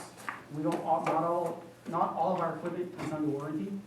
So we have a mechanic shop that do a lot of work, not only for our equipment, but they'll service the ambulances and whatnot, and they do a lot of fabricating, repairs. There's not a lot of things that they don't do, even motor jobs and transmissions and stuff like that. The only thing that they really don't do, I think, and Kevin, correct me if I'm wrong, is the warranty work that they can't touch. It has to go to the dealer. So, good, a good department, they work hard. They'll turn $1 into $1.50 for us, every day of the week, so. Okay, Well, I'll kick it off, just to let you know that there was a 2% increase over our whole budget this year, $23,305. And that was on insurance, retirement and all that. And then we also upped up the part-time help, $10,000 because of our hot top project we have coming up for the next 2 years. Plus we have the bridge, I'm sure we're gonna have affiliations with that. And what's happening is that the guys I'm seeing they have vacation time and we're having a hard time to take it. So I'm trying to relieve some of that and try to interrupt services as minimal as possible. So with that being said, we can start off from the top. Salaries and wages went up a little bit because of the cost of living. Main state retirement was $2,000 or $2,500 more because of it goes by percentage. Health insurance was also maybe because one of the persons, I think, got off of the parents' plan and then ended up by jumping on his own. Social Security went up a little bit. Employer Social Security, same thing. Next one, pretty much from there down, we've been holding a flat line since 2016. There are a couple of things that have changed, but we'll go through it. State surplus auction, we don't do that no more. We used to put $1,000 a year, but we got out of that. Books and periodicals for the office, 200, which stayed the same. It actually went down from 2017. Clothing and safety equipment, which is boots and gloves and stuff like that for the guys. Contracted services went down a couple years ago because of what we did with getting out of doing our winter sand. We shifted it to the line item where it belonged, the costs. Employee physicals, 1,200, stayed the same. License, permit, certification, that's for our, to go to the river gravel, that renews this year. I'd like to keep that, I think it's $600 or $700 for like a 3 or 5 years. That's like an insurance policy. If something happens that we cannot find gravel nowhere else, then I'm able to use that resource. And because once we lose that permit, we can never get it back. I think we're the only town in the state of Maine that is able to haul gravel from the river, if need be. Postage, $100, $500 for printing and advertising. Or sorry, $2,000 for printing and advertising. no, you were No, right. you're right. Okay, sorry, yeah. Travel and training is 2,000. It had went up a couple years ago, but that's because of the classes that we need to take now for the state or other things. So, but like I said, we don't usually use all of it, but it's good to have it if need be. Office supplies stayed the same. General supplies, 30,000, stayed the same. Janitorial supplies stayed the same. Street supplies, 9,000, stayed the same. Electricity, 7,500, stayed the same. Telephone and internet is 3,500. The sewer bill is 1,340. It had gone up a little bit from the past because of the sewer rates that had gone up. Heating, fuel, we put it at 17,000 with a question mark, and that's gonna change with what we just opened the bids for tonight. Water fees, 1,600. Next is minor equipment, which consists of like buying spark plugs for our camper and stuff like that. And then there's also a repair that we use that sometimes for our office if our photocopier needs work or stuff like that. Gas, diesel, and propane, 70,000, stayed the same. Repair maintenance has stayed the same for the past 3 years, and I'll be very upfront that Right now, I think we are down to $15,000 in our repair account, and it's gotta last till July. Stuff has been going up every week. Yeah. And I'll give you an example. We just blew a chain on our snow blower again last week. The last time we bought it, a year and a half ago, it was $900. Same exact thing today, $1,400. And it's like that everywhere as you go. The minute that they say gas and fuel and oil is going up, everything is going through the roof. So that's probably gonna be something that we're gonna have to address in the near future, because we got a lot of equipment that's getting older, and you know, when you get older, more bubbles come out, so. What would the number increase be, you think, for an average, just a lucky guess? I would say probably another $10,000 to $20,000 to be, because, an oil change for that is $300. We went to Daigle and Holton to reset some codes, that was $5,000. And everything today is all computerized, and you cannot, we do as much as we can in-house, but, you know, it's very expensive. Do you happen to know over the past couple of years, have you always, I'm assuming based off the numbers that we're seeing on there, we were always pretty close to that 70,000 annually. Yes, I I think don't think it last, was a year we would have dropped if you would have lowered that number at that point. I don't think we can, we've been, like, Yeah. one year we're at 61.5, and I think we had, went above that by like 3,000 or 5,000, so that's when we adjusted it. Yeah. So like I said, you know, we're gonna have to address that, because that, or we're gonna have to start parking equipment, or, I don't know, ask for donations or something, because the price is not going down. Okay, next, sand and gravel, 30,000, that stays the same. Chemicals, 100,000, that stayed the same, but I suspect, like, I put out two, like, prices through Maine Salt, and then piggyback with the state of Maine, all the towns in the state of Maine that won, to try to get a better rate, and then I pick from the two, whichever's cheaper. I'm suspecting that it's gonna go up this year, we're paying $83 a ton, but I'm sure with the fuel hike, transportation, it's gonna go up. Hot top, 100,000, that's just, it's nowhere near enough for the conditions of our roads, but thankfully, this year that the people voted in for us to put down some hot top and get us through for a little while. Next is a, Excuse, yeah, isn't that one, because that one there is just for regular hot topping purposes, like you tear out a piece of road and you repair it and you patch it back up. sidewalks, repair. It used to be that we had But what it's $350,000 a year in that Right. account, the hot top. But they've shifted over to our road repair. Okay, so you're 350 change, but in that 350,000, how much were you spending a year when you were using it? 325. I was keeping 25 for cold patch, the patch in town, and then calling out to fix curbings and Right. little pieces of sidewalk. But now you can do the same work for 100,000, No, 104,000. what happens is that they shifted it over to our road reserve, because there was something with that. It's on another It's one. on another line item further Yeah. down. Yeah. So they just shifted the cost from one spot to a different. Because we had the hot top before What happens is it ties to our fiscal year. Yeah. We can't have projects that overlap one Right. fiscal year to the next.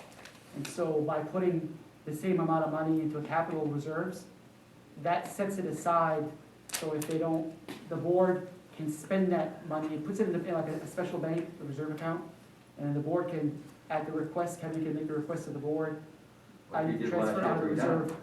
yes. When you did in July, August, and September, Yes. when you ran out of money, you had to get more money to continue Although I working. just had to keep out, they gave me a set Oh, amount, okay. and You ran then out of it and you went back. I went back, and I Okay. went back, so.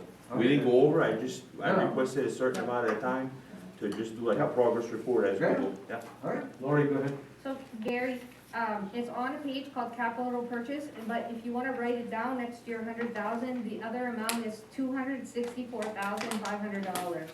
And that's So where the that, total he actually has for this account is $364,500. okay, well, we'll take that up later. Hmm. No, I'm just asking. Okay, Okay, after that, moving on is signs. You know, as far as with the wind we've been having, signs are falling, poles are breaking.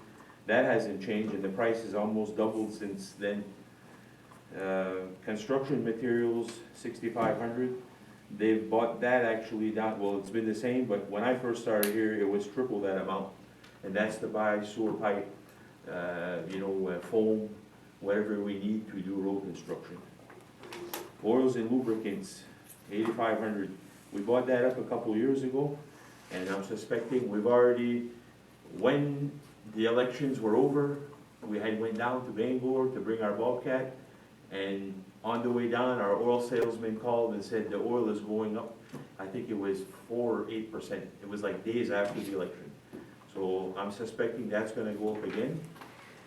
And the other thing that you need to keep in mind is that it sounds like a lot, but we buy it in bulk. And what happens is when we service the ambulance, we'll pump a quart of grease, a tube of grease in there. We don't charge them for that. We dump half a gallon of antifreeze because it's full. So keep in mind that Yeah, your numbers look a little bit worse. it looks higher, and then also at one point, we're gonna have to say, listen, maybe we might have to pull a little bit out of each department to incur our costs, because I'm finding that we're the big brother for a lot of other departments, and the expense comes out of our, You still, and I can't afford that no more, because like I said, we're doing anything and everything to keep the cost, and like I said, besides the wages, everything has stayed flat. We've done anything we can to try to interrupt minimal service, but at one point, when you pull in every direction, you're gonna have to say ouch, and, do we still pay to keep the buses warm in the winter? they helped out this year. They bought the last door. We put the heating system in, which is working great, and I talk to Peter every week or so, and everything is good, but there's still insulation. You figure sewer. Did the school help out with any of that? No, Well, they helped out to pay the cost of the door, yeah, which was And- 3,600 bucks. yeah. But as far as the electricity, the sewer, the water, and that, no, nothing yet. That needs to be addressed. I would address that too. I thought that was brought on the table last year to get that addressed. So it still hasn't been addressed this year? Well, somebody's dropping the ball somewhere. Yeah, we have. No, because that was addressed last year. Remember you guys talking about it 2 or 3 times last year, that they should be picking up some of the tab, and if it still hasn't been addressed, then somebody on the board is dropping the ball. and not getting it I done. think it has been addressed. Gary, can you comment on this, or No, I think there was a desire by this board to have a discussion with with the school about costs like this. cost sharing and how we are going to charge them and they're gonna charge us, and it's becoming, some of us certainly consider a moot point at this point. I think we're looking at robbing Peter to pay Paul, essentially. It's all coming out of the budget at the end of the day, but I think what Kevin's getting at is, Right, the you know, department. his budget's going higher and higher, That's and he is, a lot of that is due to the fact he's basically sub-working out of the other departments. Sure. But they're not funding that part of it, so he's got a valid point in understanding that Yes. that's going up, but it's not due to just public works as well, I think he's getting at. Yeah. My question is, the year-to-date expensed out is at 73, the budget, the proposal is 85. Do you think with whatever you anticipate that would go up, is that enough to cover it in the current year? It's hard to say. It's hard to say, because we already had one price increase, and I've seen up to 2 and 3 per year, so I'm guessing no. But like I said, we've been shuffling and doing what we can to keep her flat. My only concern is on his end, that's the third line item that he's anticipating to go up, but we really haven't adjusted it in this budget yet. So that, to me, those are triggers that we may be over budget come the end of this year for his department on those items. And he's clearly letting us know at this point that he's underfunded in some of these areas. Now, whether we should take that from somewhere else or And I don't not. want them to take the wrong, that I'll help out everybody, I mean, Right. as much as I can, but But they have to I pay their mean, it's, in my eyes, because at the end of the day, I have to answer to 3,800 people, and the board of selectmen, and the finance, and the town manager. I'm doing the best I can to try to keep everything as Do you cheap as service possible. the school buses too? No, they have a mechanic for that. Is it done in your garage? Yeah, they had the last 3 bays. They have bays? Yeah, The last yeah, three days. yeah, the 3 days. We pay the Three of heating and maintenance and all that. That's where he's coming from. Okay. Go ahead, Lauren. But I think one thing to keep in mind is like, you know, saying Robin Cheater to pay Paul, I agree with that because, you know, I get it looks bad for this department, Right. but it's all taxpayer money in the end. And it's all the same pockets we're hitting. And it would be good to make sure that that's out in the open and that we have that discussion. But I wonder, Kevin, is it possible, like, I know construction materials have gone up a lot, I know, could you, I'm not asking, you know, could you look at these items and just give us back a list, like, I find with these budgets that you guys are so fixated on trying to please people and please us and make your budget as low as you possibly can. And it's fine, but sometimes it's not reality, and nobody here is gonna hang you if you come back and you say, listen, this is what it really needs to be. And let us decide if we feel like we can squeeze that in, because it was much like the grader and the fire trucks, and if you guys don't tell us, we can't fix it for you. And, you know, so come and at least give us and say, listen, it needs to be 10% more, 20% more, and let us figure out if we can. What's happening is now, is like when we run out of our construction, I'll put some in street account, because it's the same thing. So maybe we can, I don't know if it'd be worth it to combine the two accounts, I don't know. Which one's that, Ken? I'm just saying, like, we have a construction account and we have a street account, which is pretty much the same thing, because if you put sewer lines in the road or manholes or covers, it's, you know, it was just how it was done in the past, and Well, I think, you know, what Lori's really trying to get at, yeah, and I understand. you know, is that, you know, we all understand right now that everybody's gonna be facing a 10 to 20% increase in cost across the board, and yet you're putting figures here that resemble the prior year, so is that realistic? And again, you know, if you have to look at these figures again and try to give us a little bit truer picture of what it could cost, I think this board would entertain that. Yeah. Coming to Kevin's defense, there's not a department within the town that has as many operational vehicles as that department. And if you've ever run any equipment whatsoever, breakdowns are totally unforeseen, and the breakdowns on that kind of equipment are extremely costly. So, coming back to, you know, what is a need? If his loader or if his snow blower goes down, I consider that a need, because if his snow blower doesn't go out, the ambulance doesn't go out, fire doesn't go out. So that department there, in my mind, is probably the most important department in all of the town. If they don't go out, nobody goes out. So I guess if you're understanding what the board's trying to say here, I can you come know, up with something. I think we're all a little bit lenient to what your figures are. It is what it is. I mean, Exactly, you know.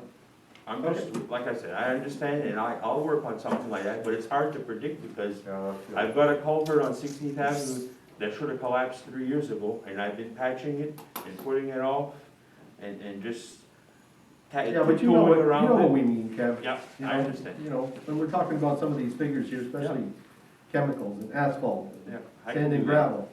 We're asking you to spend more money. Wait, that's not what I meant.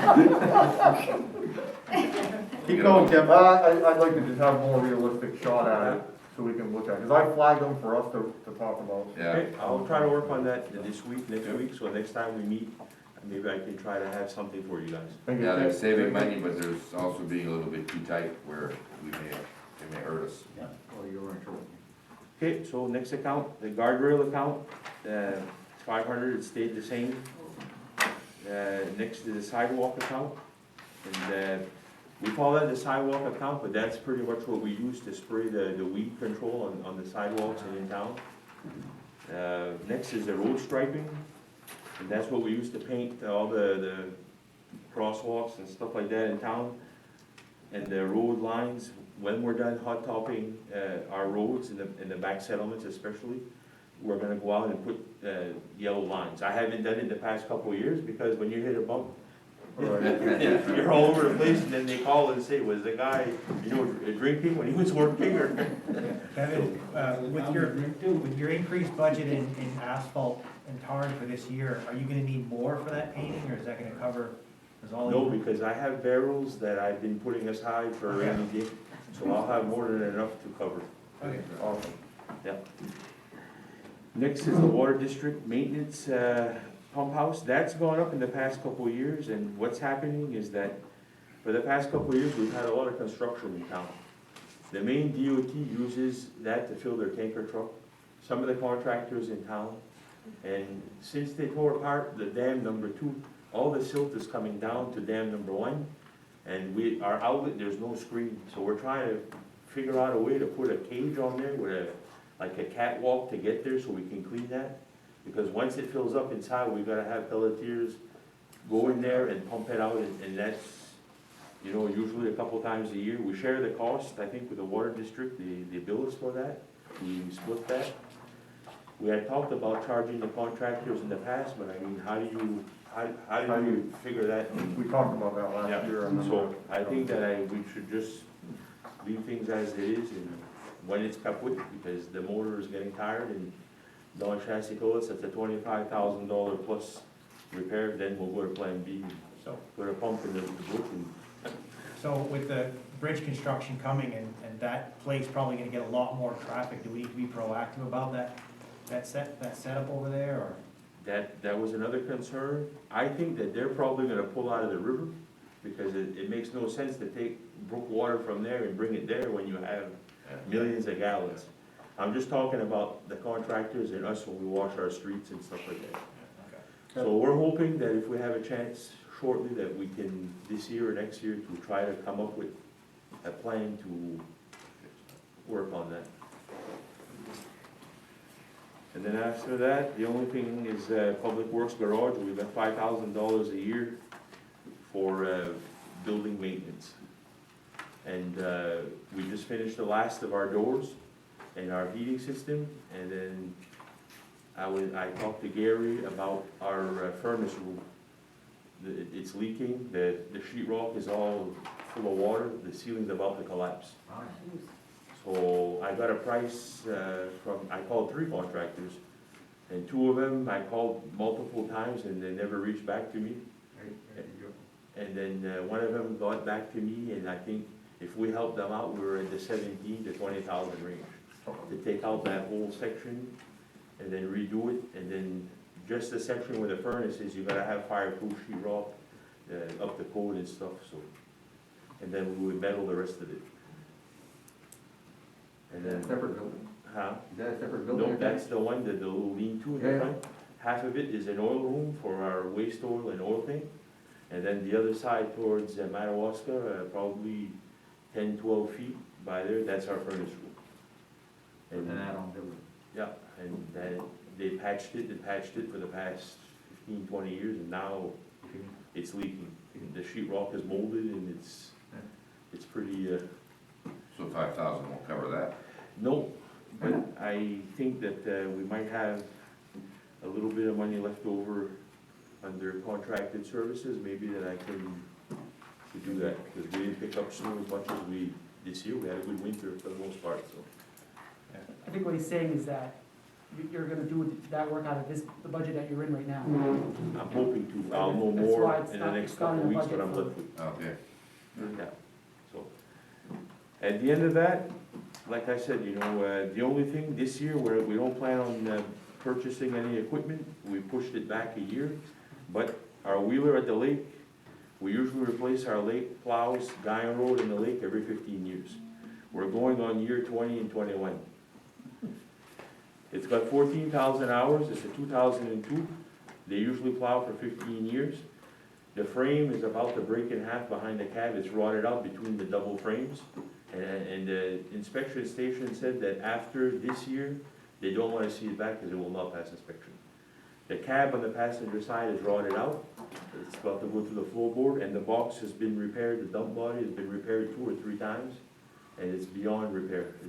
It's And the cost of a The replacement? The cost of the replacement, everything but the sanders, we refurbish them, we use them for 3 plow lifespans. So this will be the last lifespan. So the truck, the plow setup, the blades, everything is between 190 and 200,000. It's gone up, Yeah.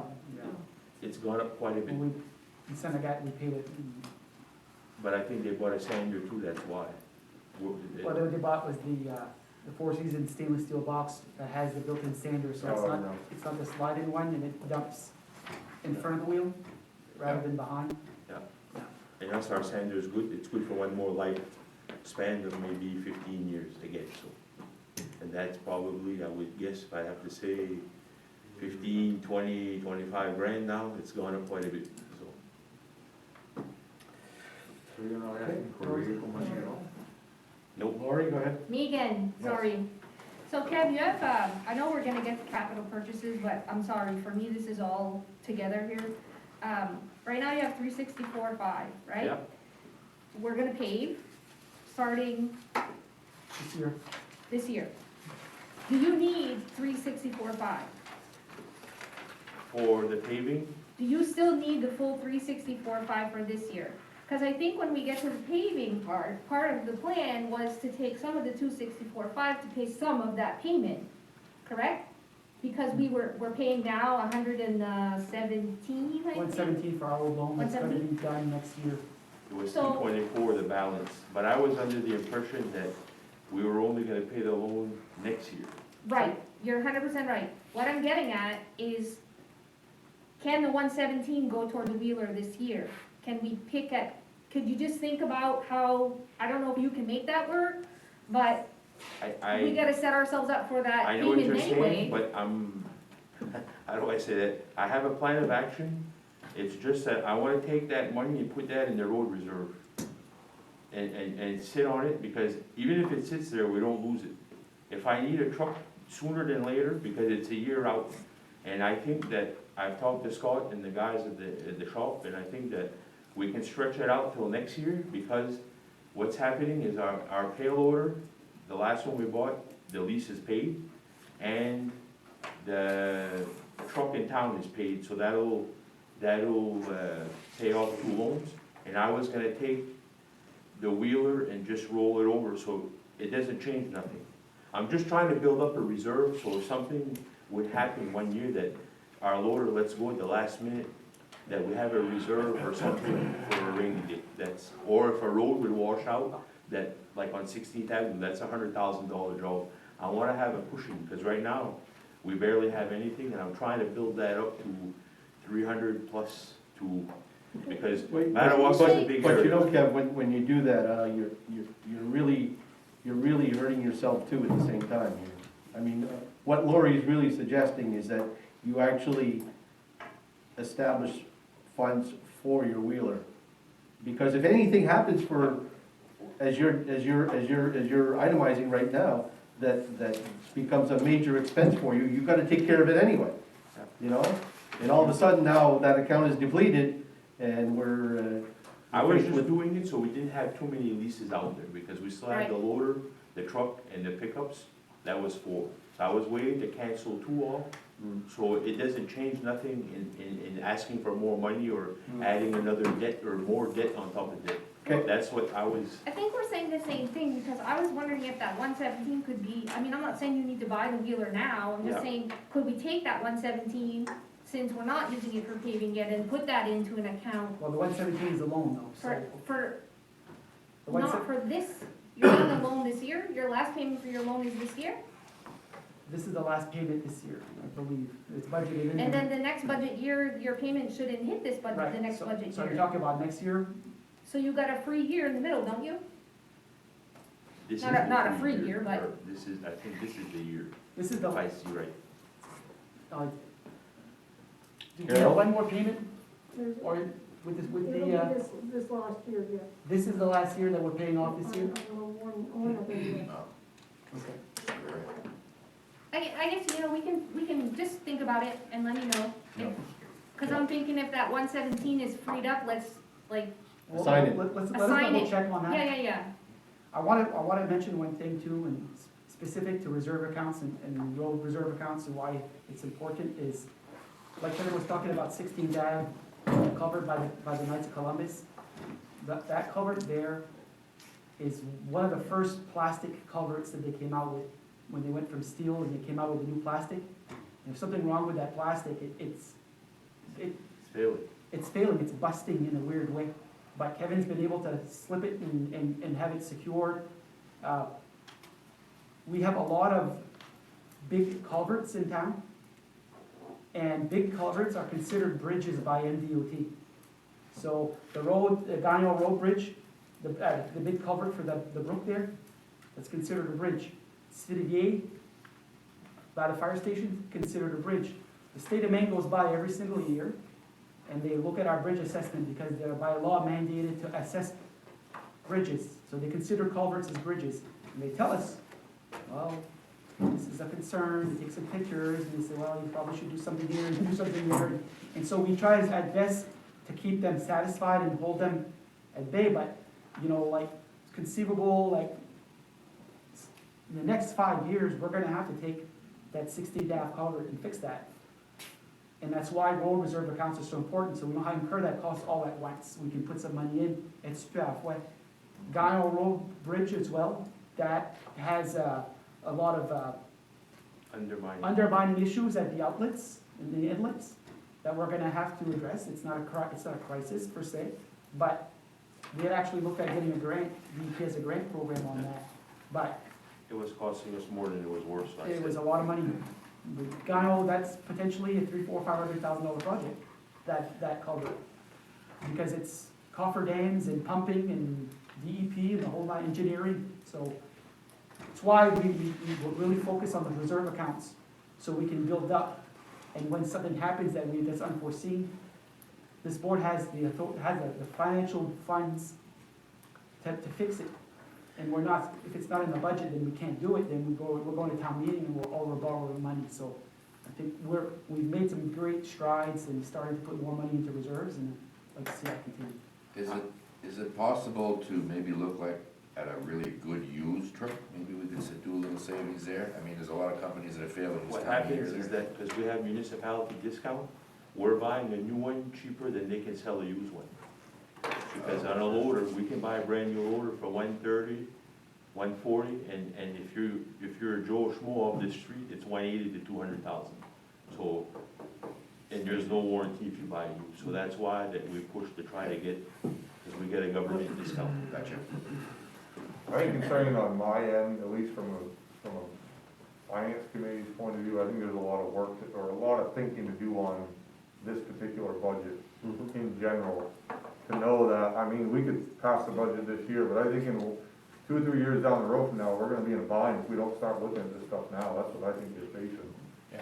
So I think as a board, you're probably gonna have to take on some of that somewhere and start looking at how you would start addressing his concerns. We've got plenty of warning right now, so I mean, I think. it might not change this year, but And that's what I'm trying to do, We're is I'm taking trying this to into- spread things out, so all of a sudden, one day, we don't come in and we're $2 million that, I'm trying to ease the pain a bit and spread it out as much as we can without, safety concerns and stuff like Couldn't agree that. more with Chris, because if, say that culvert on 16th Avenue gives way, bottom line, that's not Kevin's problem. That's our problem. That's right, that's our right. problem. problem. That's right. Anything else for Kevin? No, thank you. Thank you. Thank you, Thank you, Kevin. Kevin. Good job, I think you're underpaid. Give him another cola.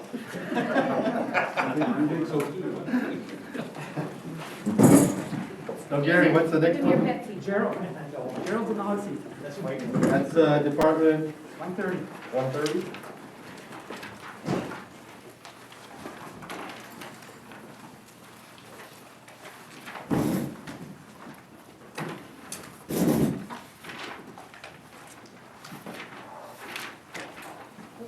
anything there, Gary, you want to address before we have Gerald speak up? Just want to point out the heating oil numbers, we're going to have a number for you next time, obviously. So that's one that, Okay. for the most part, this is a budget that's pretty consistent, and Gerald can talk about it. Yeah, pretty much the same, pretty much the only part that I take care of is the supplies for janitor supplies and the utilities.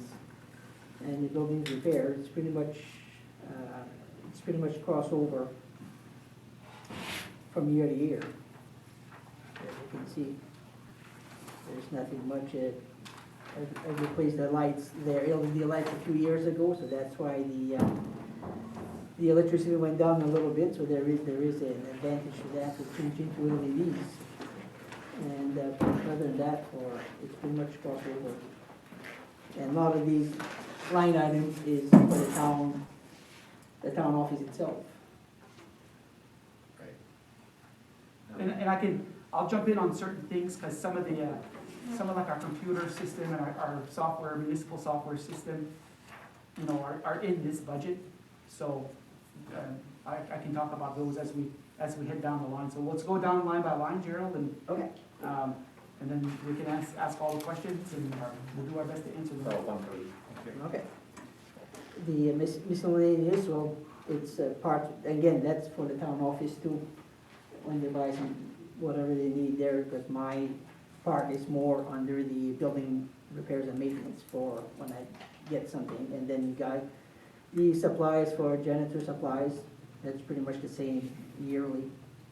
Then for utilities, electricity, past couple of years, it went down, like I said, since I put $1,000 for the, as you can see, in the year of 2018, 2019, changing the LED lights. That paid for itself. Oh, that went down quite a bit, yeah. Telephone, well, that's a town office Yeah. line item. The trash is but pretty much the same, consistent every year. I checked with them, they were not bringing the prices up this year. Sewer line, the sewers, it's the same, I guess, same thing. Heating oil, well, that's the question for tonight. Water fees, is the same. And the internet website, well, that's the town office upstairs line thing. The software computer, again, that's the town office. Vehicle and equipment, that doesn't exist. I'll talk about the software and the computer, so. Okay. And I'll go back up to the internet website, so we pay $115 a month for time for Spectrum. So that's $1,380 for the internet there. And then we pay $450 a year for the website hosting. And we budget in like $1,670, like for updates to the website and maintenance, stuff like that. And on the software and equipment, so there's two things to that. So we have managed services for our computer system. We don't have an in-house IT. When this project, the computer project, when we went to managed services, happened in the year after the phones upgrade. We weren't networked with our computers at all. Every computer was on an island. The only computers that were networked were the ones that had cash receiving, the finance office and the front end. We didn't have a legitimate town email system. We were all outdated on our computers, on antivirus, and you know that with hacks and ransomware, we'd see municipalities get their stuff hijacked and being held for ransom to get their data back. So what we did is the board back then decided that either, you know, we gotta do something. Can we look at in-house IT, or do we do managed services? So the managed services part of that, of that $49,000, is $30,600 that we pay for the company that we have a contract with. In that amount of money, that includes the managed services. So we are in the cloud, we're in their cloud, okay? They have all the redundancy. Our office, our computer system is Office 365. So Office, we don't have to keep like updating our version of Microsoft, bringing in new software. It's always updating. That's all part of that cost. So we're paying that to the provider of managed services. He's paying those costs for us cost of our email accounts, which all have to be archived and protected. That's every account that we have for email has a cost to it. That's built in. So the cost of managed services includes where our data resides, the backup systems, the redundancy, the Office 365, the email stuff, like email accounts and all that. So when we went to bid on that, there's 3 companies that bid on that. They were the cheapest, okay? By far. We saw costs of $55,000 a year for managed services for an account of this size. But we went with the cheapest cost that we had back then. So I know that Carol is looking into, we're gonna have to look into going into another RFP. If we're having this stuff done in-house, we're gonna need IT to do, because we're not all capable to service our computers. And with Trio, the municipal accounting system that we have that does all of our motor vehicles, our property, real estate, our personal property, your vital records, everything, town business, including the budget that's in front of you, comes through Trio. And it doesn't like upgrades. It doesn't work well with upgrades. Every time Microsoft 365 does an upgrade, we're always troubleshooting issues because our software has glitches with it that's way above our expertise that we can fix ourselves. So I think that you guys all have, anybody that has a large number of computers in their business knows you have IT. It's a cost. And it wasn't there before because we really were outdated and antiquated and in danger.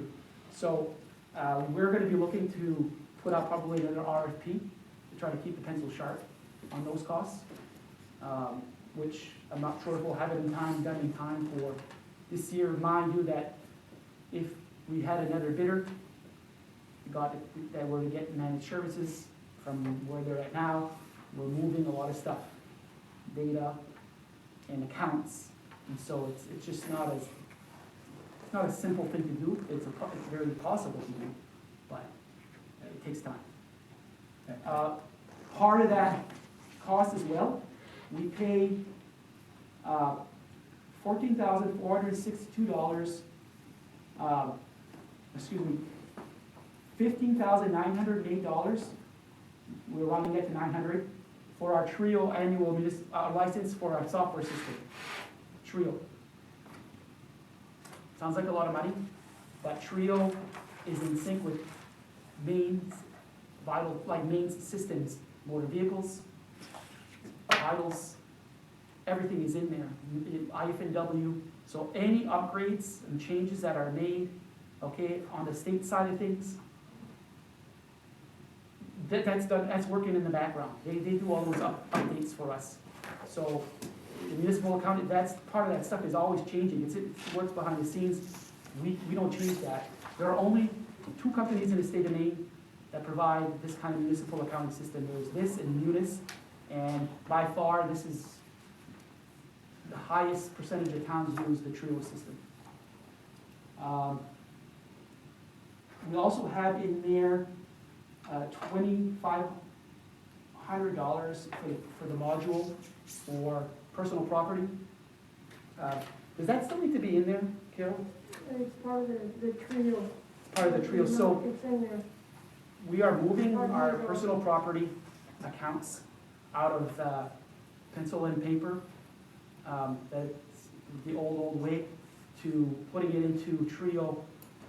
Right now, we're basically doing everything by hand on paper, coming up with a number, and we're just dumping the bottom number into Trio for personal property accounts. Very labor intensive. The new module for personal property does all the depreciation. Once you set up your client and you put it in there, you put in, the assessor puts in the depreciation schedule that we use, and all that calculates in the background. So it's going to be an enormous time saver for us, and it's going to help us get current. So that's built into that cost, if anybody's wondering, because it's a big number, and I think you guys should know what it's all about. Can I just ask one question on the telephone line item? Maybe I missed it. the budget was at 5750 and the expense out was 92. Why was that so high? I'll have to go back and we'll get that answer for you. You don't have that in front of you, I don't have that in front of you now. I wanna say last year we talked about it went down because you had pushed out to each department the cost of the phone to those departments, correct? Well, that's the previous year that you're looking at, remember that number is the end of 2020. We're in that new year right now, so we think we're gonna be better than that, Okay. okay? But I will still check on that. Okay. So I do have a comment with those managed services. I know, I've heard a lot of feedback from some of the department heads that they're having a lot of issues with that managed services, and I think that it'd probably be a good time to look at the SLAs that we agreed to with that company and make sure that they're following through with those SLAs. You know, there's a lot of expenses that we've incurred of pieces of equipment that the town has purchased from this company that were dropped off at the location, halfway set up, never got working. We still paid for it, we still paid for the install, but to this day, those items aren't working. So I think we need to touch base with this company, make sure that they come back and complete the work that we've paid for, install the items we've paid for, and that they deliver to these department heads what the SLAs say they should be delivering. Jason, what is that? What do you mean, SLA? Service level agreement, so if they say, hey, you call us up, we'll be there in 24 hours to fix something, or this is the level of service that we promised to provide you, that they're actually meeting those expectations. The feedback that I'm getting from a lot of department heads is that they're not meeting those expectations whatsoever, so. I would agree with that. Excuse me? I would agree with that. So is there a penalty placed upon them? There should be, if not agreed upon, there should be something where if you're not meeting these SLAs, It's not, I just wanna, it's not that I don't necessarily think that they're not meeting it, but what happens is sometimes you have something with our office copier, and all of a sudden, the office copier stops communicating with the computer. Right. And is it the office copy? Because we have a lease on that, so is it Relax issue, or is it Northern Business? And so it's not always a clear who's responsible for that cost kind of thing, so. Right. It's not, but if you're paying this company to manage all your services, they should be able to easily identify, hey, this is what it is, and then they should be the ones calling up Levac Office Supply and saying, hey, our network is fine, you need to, I think that they should be doing more. I've been privy to a lot of information of, they came in here, they changed a password to one of the servers in one of the departments. The department head called them up and said, hey, I need your password. They came, picked up the server, refreshed the server for hundreds of dollars, okay, it was over $1,000, brought the unit back in nowhere near what that department wanted, with still a password on it, so the department head still can't get into his server. But again, it's just I'm not discounting what you're saying, that server wasn't in the portfolio of the number of computers that was part of the contract. That was a separate. Which is fine. That was a separate thing, so in the future. Which is fine, but what I'm trying to get at is, if they installed a password on a piece of machinery that didn't belong to that service agreement, and they were asked, hey, give me your password, and without discussing anything with this department head, did all kinds of other things to the machine, and then charged them hundreds of dollars for it, you know what I mean? That's where I would have said, hey, we're not paying this bill at all. It wasn't in your agreement, we want the password removed, give it to us. This department head has all kinds of other things to worry about, they shouldn't have to be fighting with this company. And then this is other departments, there's one department who has a display screen installed in the lobby that had been working for years. This company came in, tried to integrate that into their system, and broke it. They sold that department a $400 or $500 part to fix it, okay? And it never worked since that day. That department had to contact another company to come in here, and in 3.5 minutes, got the original part working. So this other part that was purchased is sitting there, paid for, the labor to install that part paid for, but they're out. So I don't want to waste money, I don't want the town, and I want the department heads to not have a hassle, and if that means we have to go out to bid and get another company who can meet these levels, or if we can kick this one in the butt and say, hey, you know, we need to address this. We can't just sweep it under the rug and say, well, this or well, that. I think we need to start now and really, you know, I think we need a better defined agreement. I agree, yeah. Yeah. That's the heart of the crux of the issue. Yeah. Is that, I think that's, what else do we have here, Darrell? That's pretty much it now. I think that's it. That's pretty much it. Any questions for Gerald? Very good, Gerald, thank you. You know, I would need a motion here to go beyond our 2-hour limit. I could have a motion. We're already 10 to 15 minutes after the fact. Second?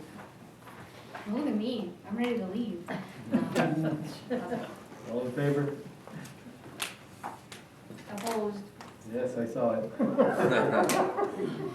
How many more departments did you want to go through, Gary? So the way we were kind of tackling this was, I brought, Gerald's here, he's got one more budget. Yeah. Shouldn't take too long, and we were gonna be like, see where we're at for time, and if we wanted to grab another budget that I'm responsible for, like Nat's elections, we can grab another one if we feel like we wanna go on, or we can call it a night. About pollution control. Yeah, So you tonight- sit here and spending the night. Too big of a budget. Yeah. Okay. Mark's here, I don't think I invited him to go over his budget tonight, but he's here as a, I don't know if he's still here. Okay. Yeah, he's here. I thought he was waiting for us. I mean, if you guys wanna, could take, I don't know, Mark, it could take, Mark, were you anticipating to sit down with us tonight? No, I Okay, wasn't. all right. Okay. Just- But if you want to, I can entertain that. No, we can wait. No, it's okay.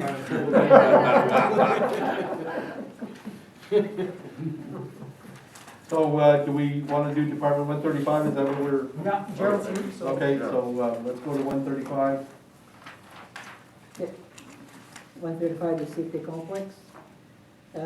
General supplies, the same thing, that's buying material, doorknobs or door closer or whatever it is. That's for supplies. Janitor supplies, it's the same going down year to year. As utilities, electricity, it's the same thing. When I say that, it's the same thing, but with going into the LED lights, I was talking that with the ambulance department. They, since the past couple of years, have been they're going a wider terrain, taking care of San Gat and Frenchville, and Eric is saying that he has about like 30% more calls per year. So that means the doors, the heating system, the lighting is of course impacted more because the ambulance will go out more. When they come back in, they're frozen, there's loss of heat, so, and heating and the pumps and all that. So changing the LED to lights, I'm absorbing whatever the cost increases for the ambulance, you might say, or in the other departments that they add on other electrical devices that will take electricity and not going up. So to my understanding is that changing to LEDs is bringing down the kilowatts or the expense of electricity. The trash is the same thing. The sewer is about the same. Heating and fuel, again, that's for tonight, and the heating and fuel, changing of the windows, insulating better windows around the safety complex. I've been doing that for the past 8 years, 10 years, are pretty much all done around the safety complex itself in the building here. I'll see down the road, down the other line items that I need, I'm asking for more money, and not more, but changing some windows at the fire station here, the building of the fire station itself, which was built in 1965, but I'll go there when I reach that line item. Water fees, about the same. Building and repairs of the safety building, I brought it up 45, like anything else, everything is going up, so this year I had to change, for an example, this year I had to change the hot water system here for the safety complex here. So that was on this, but I was able to absorb that with the money for the building repairs. Communication tower, that doesn't exist anymore. That's transferred to the, EMA. to ENH. Special projects, again, I'd like to have $2,000, the same thing, to continue changing lights to LED, like in here.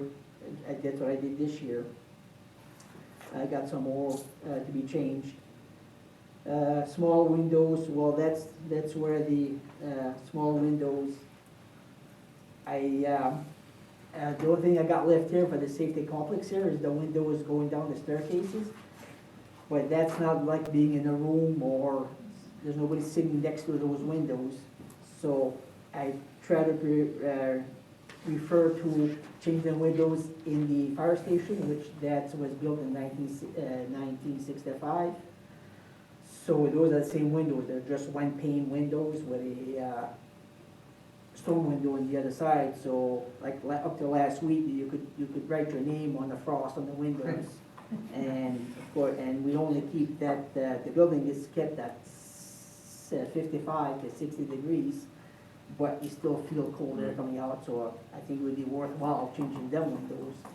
And I've got enough money in the budget of 2021 to buy the windows, but 21, 22, I'd get somebody to put them in. I wanna buy them now, so that way I can walk them in, so before, instead of waiting to see the next one to change them, so if I can buy them now and then put them in on the other budget, you might say. Roof repair, well, that it's under the capital reserve. Gary can talk about that.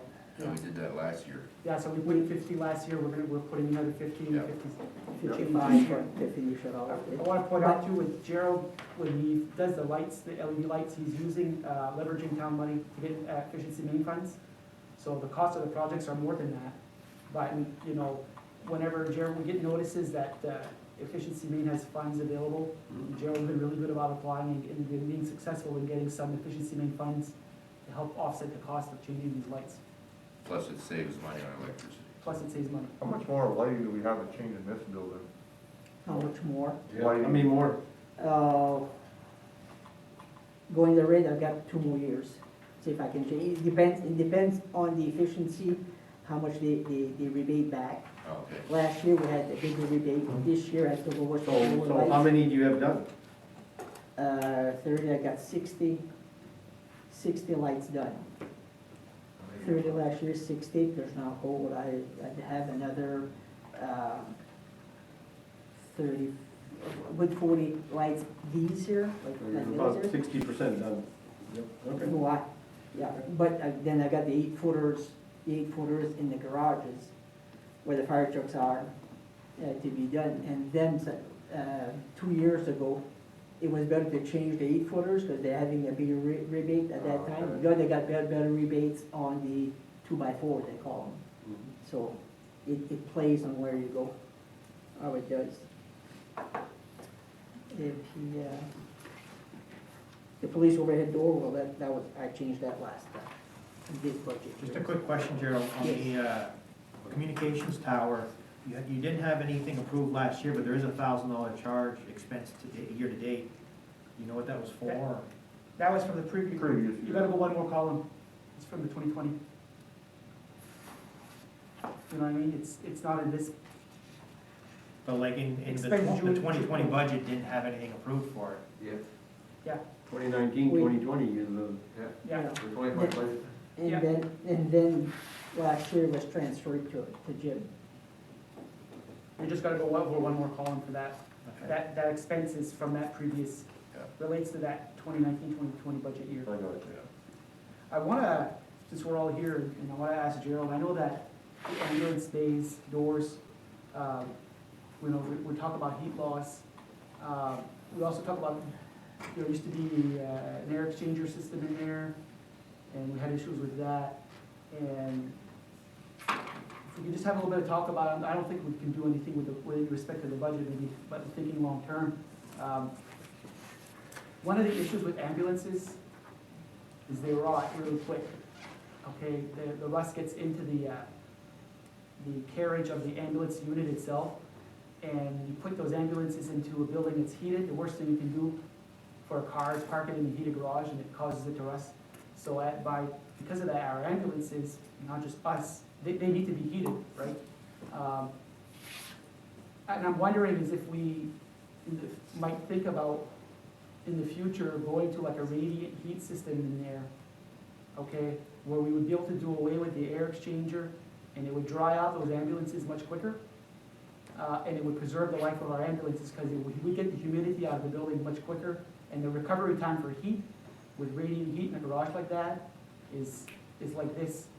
So something we could think about in the future, if ever. I think it would preserve the life of our ambulances, and it would certainly help on cutting costs here. But it would definitely be an investment to make that kind of change to the heating system for that part of for the ambulances. Are you talking about radiant heat in the floor? Yeah. Recovery rate is much slower with radiant heat in the floor. Well, No, that's a given. I don't know. I think that our Chamberlain has a radiant heat in their truck bay, and The recovery rate of an in-floor heating system is very, very slow. Very slow. well, we could talk to some people that have it and see what and get their thoughts on it. But Yeah, I know they installed one at the airport a couple of years ago, maybe 4 or 5 years ago, and it is slow. When you open that hangar door, it takes a while to warm back up. 8 hours. I don't know the time. 8 hours for 6 degrees. Any other questions for Gerald? I just want to say that right now I'm working on the heat pumps. That main efficiency came out with a rebate on heat pumps on municipality buildings. And I'm working on that to see if it would be, how much it would cost to put it on the ambulance, the police department side. So this way, right now, the ambulance, they got a heat pump on their side, you might say, plus the heating of the building is just for the air conditioning. But I leave their heat pump on more in the fall. Before we had to start the heating system in the building, I shut it off in the summertime. But I started in the fall in September, beginning of September, because it gets cold at night, they sleep there, so it gets cool there. Now with their heat pump, I can wait till October before I start the heating system because the police department they get cold. So I can save a little bit there. I can pay the heat pump, what it's gonna cost me to put them in the police department. If I can hold off if I can start off 4 weeks later, you might say, for the heating system.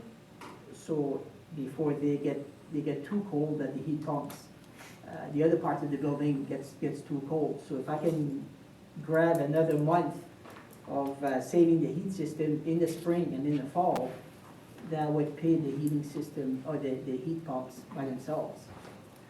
We need to consider, In the we need to consider what we're faced with in the next 2 years with, what's the name of the new power company? Not Emera, but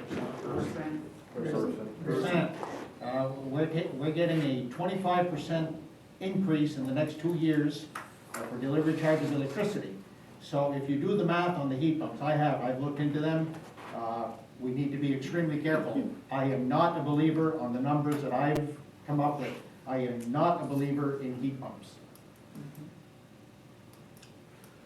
All right. Anything else for discussion here before we look for a motion to adjourn? If not, then I would introduce a motion to adjourn. Do I have a second? All in favor? Motion to adjourn. All? Chris has to adjourn. Yes, sir. I move to adjourn. Second? All those in favor?